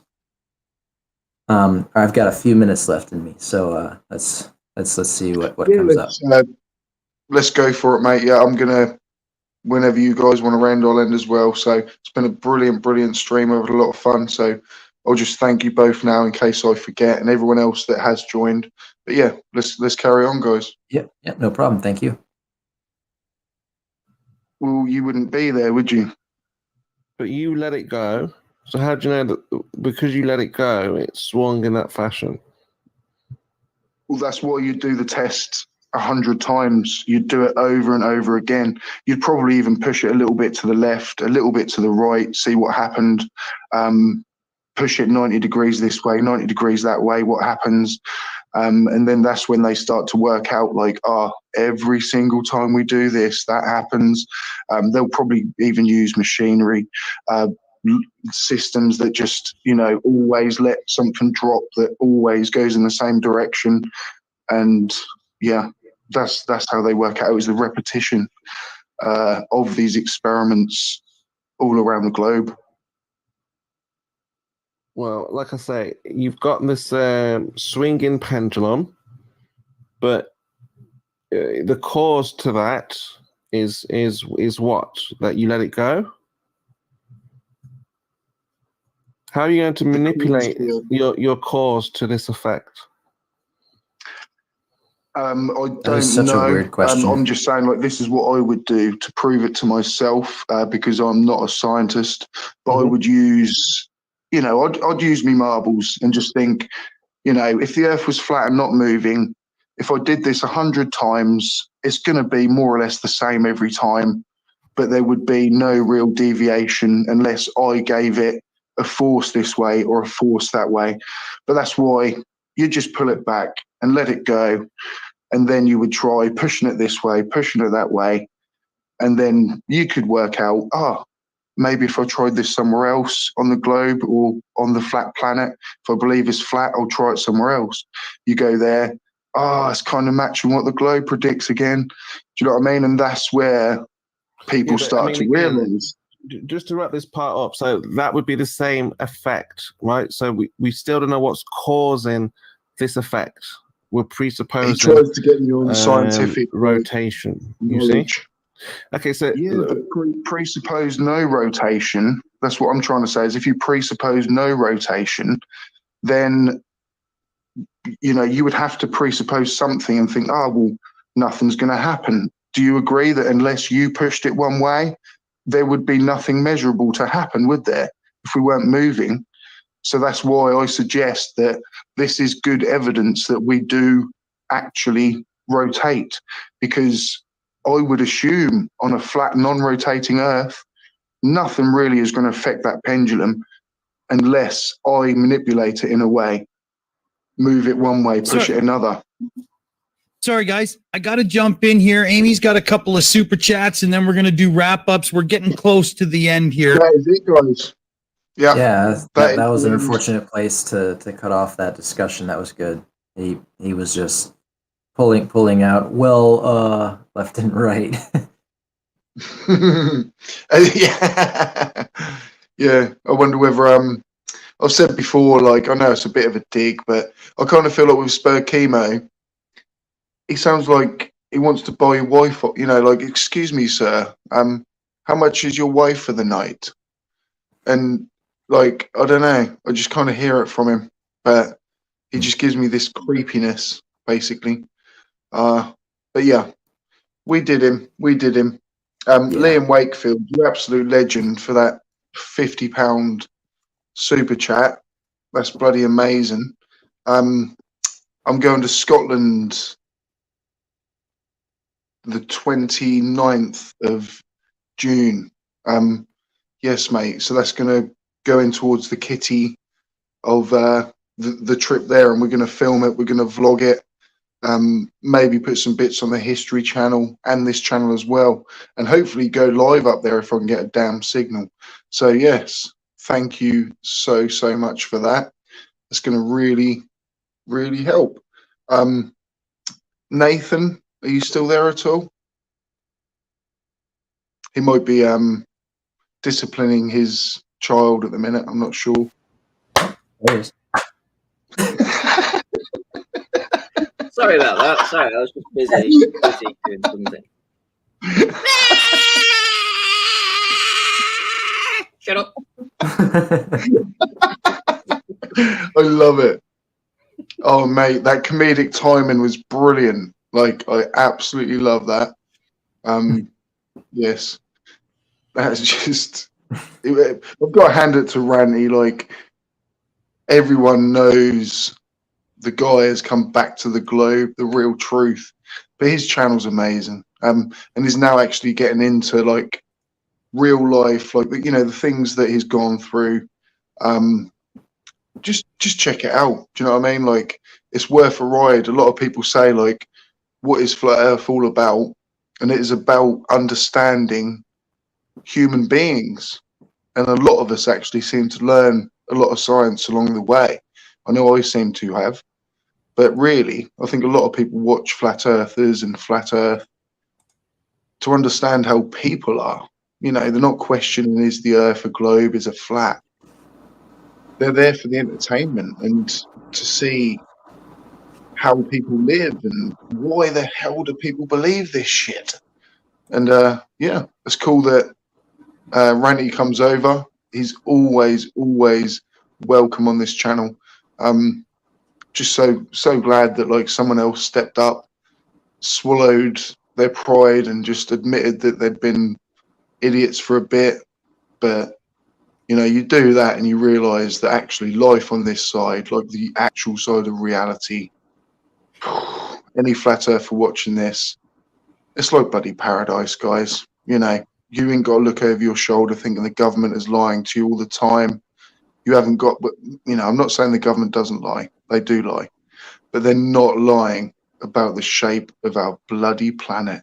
It doesn't mean anything to them. It doesn't mean F all. Nobody's trying to hide anything about that. To even believe that somebody would have to hide it is just awful. Sorry, DJ. The psychological effect you're describing has actually been extensively researched. I didn't know the name for it, but I was trying to piece it together, thinking about a lot of different things, some related to politics, some related to flat Earth or maybe anti-vax. But the name for it is actually paranoid ideation.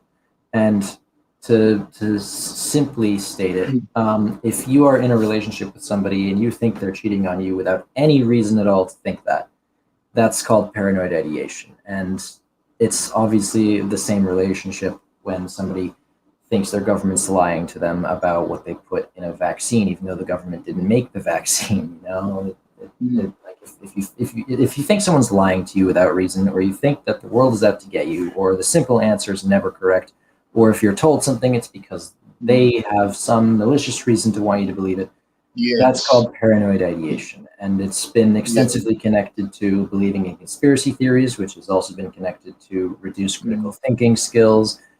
It's just a whole thing, and it's another perspective to look at these people who believe those things and realize they're a psychology experiment. There's psychology around the effect that they are experiencing. It's not uncommon. People have this problem. We have identified it as a problem. I had this guy actually from was it Manchester University, and even like I think Brian Cox at one point like had a place there. I'm not sure if he still lectures there, but like he was saying like, you know, come in and have a chat with people, and because that was like about, say, the trust in modern science. So at the time, obviously kind of COVID ended up hitting, and you know, we've obviously haven't spoken for months because it was just an impossibility.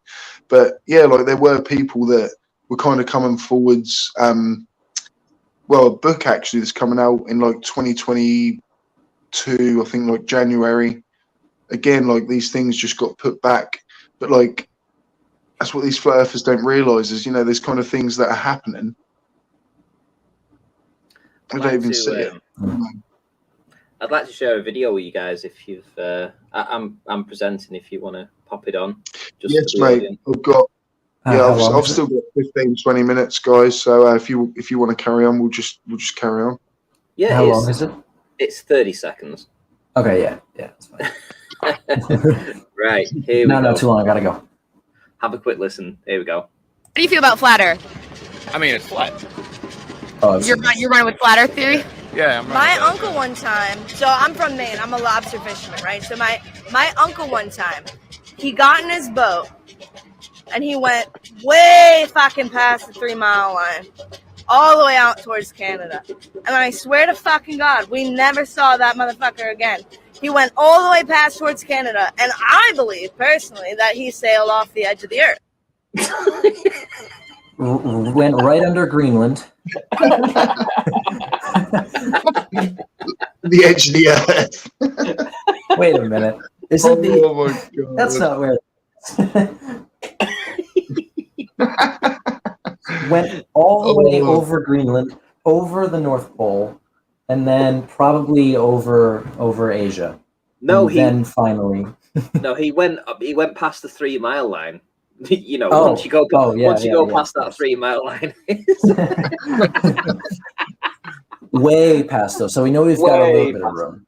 So maybe if we go 4 miles, maybe we can extend the line to 4 miles. It'll be all right, and then we won't fall off. I'm not sure. Oh my God! I'm from Maine. Hold on, I'm gonna go check that out real quick. I've got a super chat actually from Liam Wakefield. You naughty boy! I told you. £2. Don't forget the crisp to your trip. I won't, mate. I won't. Thank you, buddy. That really does mean the bloody world. That video, Ranty, was fucking brilliant.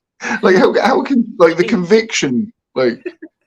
Well, Jerry says play it again. He dropped his joint laughing. So let's put it on again one last time. Here we go. Ready? What do you feel about flat Earth? I mean, it's flat. You're running with flat Earth theory?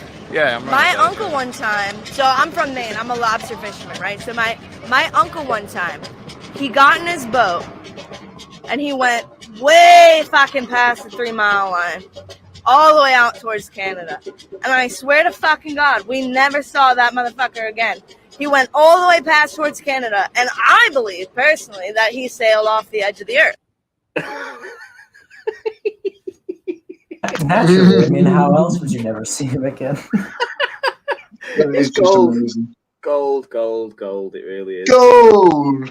I wonder if he Oh, found any lobsters. believe in my soul. Oh, mate, Maybe that's just like brilliant. the next level up of dad left to get cigarettes and never came back. Went to get lobster towards Canada, never came back.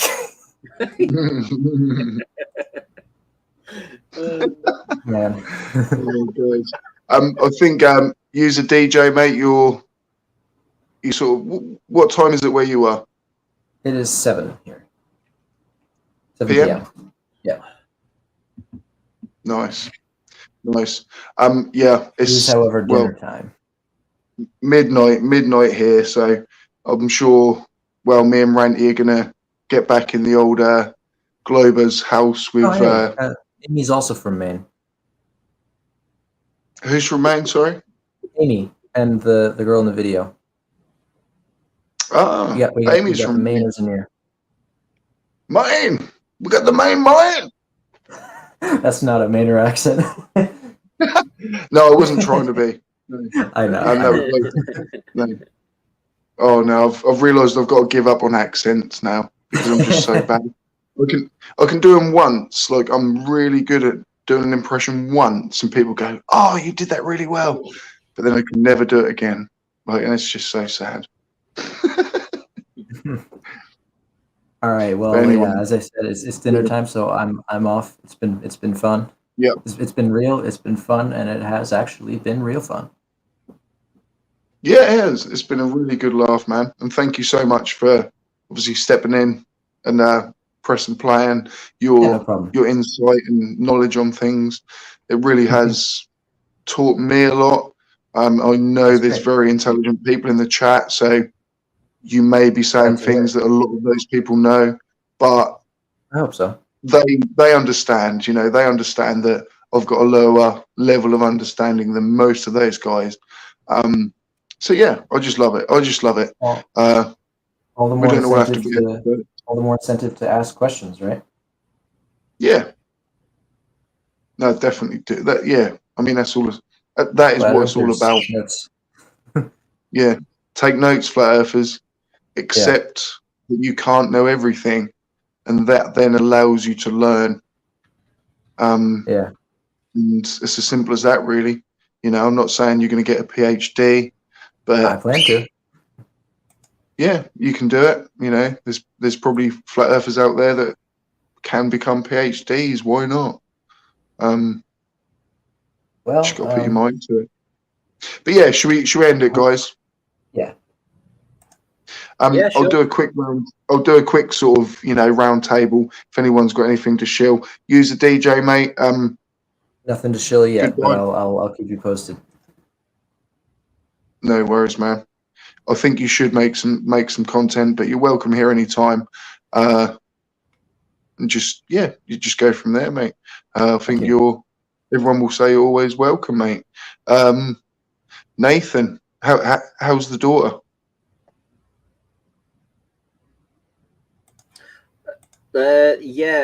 She stopped crying now. Sorry. Yeah. Wife's taking care of her. Managed to calm her down. Yes. Yeah. Shut up. Yeah. Oh, mate, that's brilliant. Have you got anything to chill out, bro? Who, me? No, not really. I've done a couple of videos recently that's just been, it's leading up to a story. There's a story and there's a reason for it, and it's a lot about my history and stuff in the past, education and stuff like that. So all that, that if people want to check that out, that's in the last 2 videos. But I think for the next couple of weeks or so, I'm going to be putting funny videos out again, and then I'll get back into the heavy stuff again, after that. So yeah, mix it up. Yeah, mix it up, and there's some real important stuff I'm talking about that has it should have a lot of benefits for a lot of people if they because I'm opening myself up, and there are things that I talk about that that I've never really spoken about. So just getting that out in the open, if it helps people, then that's great. And my intention obviously is to end with with people having a better understanding of where I came from, how I ended up in the flat earth, etc., and that my reasons for leaving were nothing to do other than just being thoroughly honest with myself, and I had 5,000 and odd people that were subscribed to me, so that's 5,000 potential people that could be brought back to the globe, and I'm not going to assume that all were flat earthers. There's probably a lot of globe earthers too, but I had a voice there, so if I can still make a voice here, then that's all good. Mate, I think that's brilliant. And you can, I think you added those shockwaves that were needed.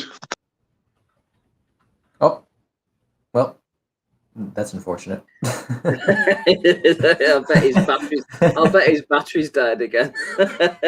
Well, good timing. I think he probably said all he wanted to say. So, yeah. We're off. All right. Thanks everybody for joining then. I guess so. Well, and he did say that he was gonna thank everybody in case he forgot. Well, he didn't forget, but yeah. Yeah, right. he will come back, but I'll hold the fort down till then. Oh, all right. Well, see you then. All right. Take care. So it's just me.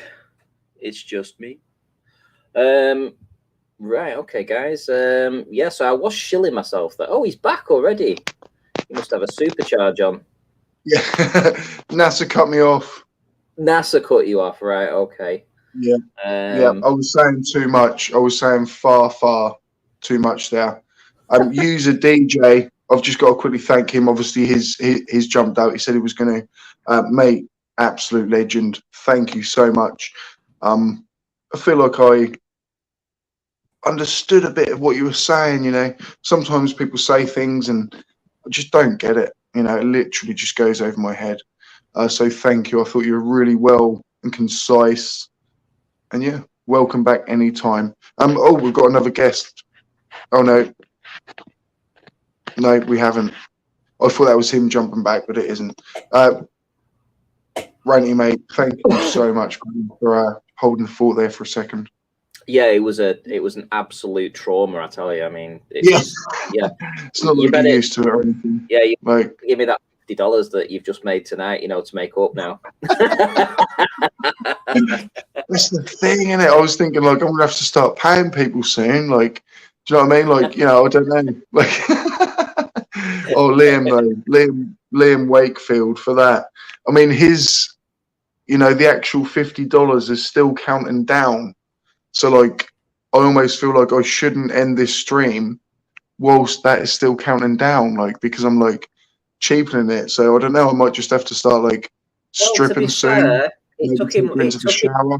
No, I wouldn't agree with that. It took him 2.5 hours to decide to give you $50. So you gave him 2.5 hours, 2.5 hours for free. In actual fact, he's only literally paid for the past hour. So he actually owes you an hour. He actually owes you, what would it be? $50, $100, $125 for the first 2.5 hours. So let's call a spade here. He's getting a bargain. He's getting a bargain if you cut it off now.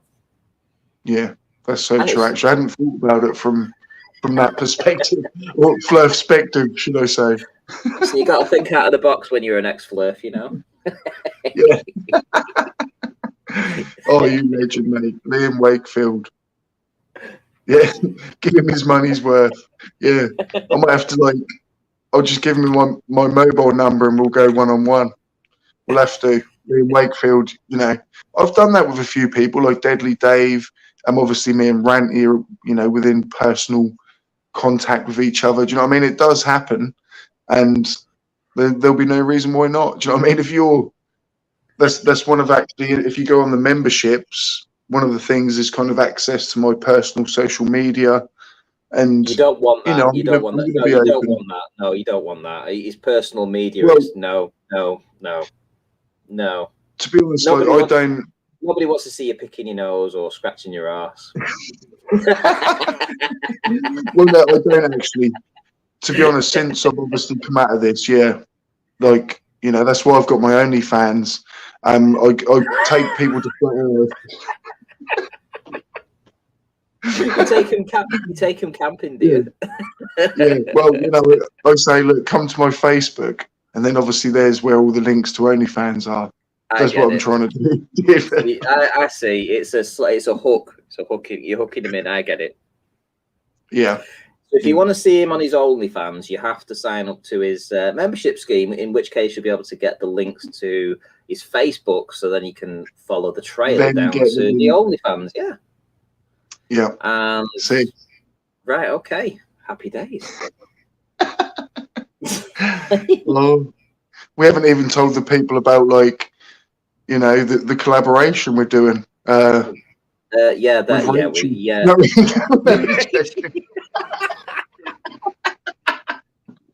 I've had way too blame this. Yeah, I am blaming this. that. I'm blaming that. This.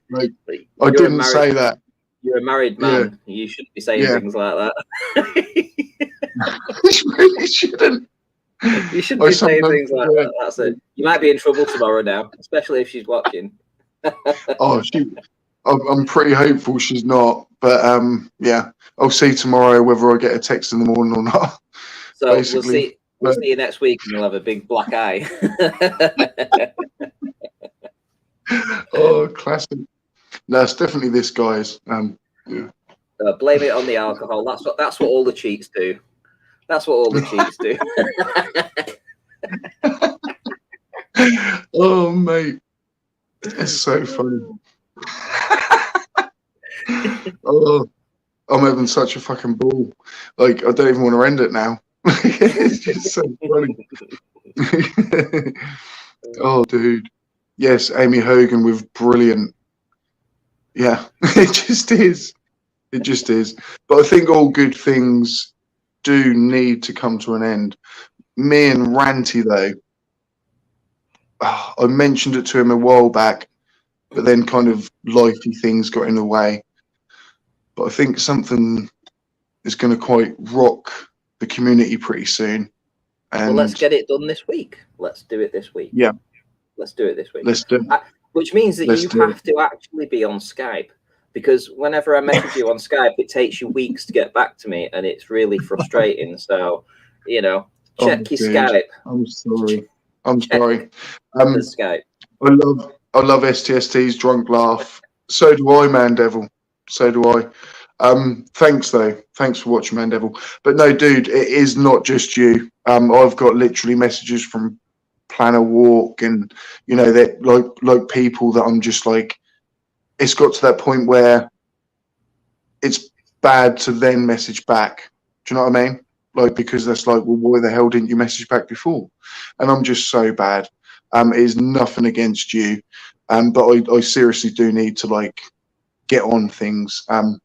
Kind of, I just at the minute, dude. Fred Bailey says they're getting married. Oh my! No, we're definitely not getting married. We're gonna get married. Go into the chapel and no, live stream tomorrow. Quite possibly. I'm free in the evening, and I am here. So yes, why not? Why not, Jerry Stinger? I've had a £50 super chat tonight, so I kind of feel like I should go live tomorrow, just to to be like, thanks guys, that was bloody lovely. Great stream, mate. See you all in the next one. Nathan Oakley, 1980, otherwise known as Ranty, you legend. I am gonna have to end the stream because I've got work in the morning. I'm sure you do too, mate. So, take care, quick everyone. goodbye. See you later, everybody. Bye bye. Take care. Keep it global, guys. Peace. Peace out. Stay safe. Keep it global. And go and check out Ranty's channel.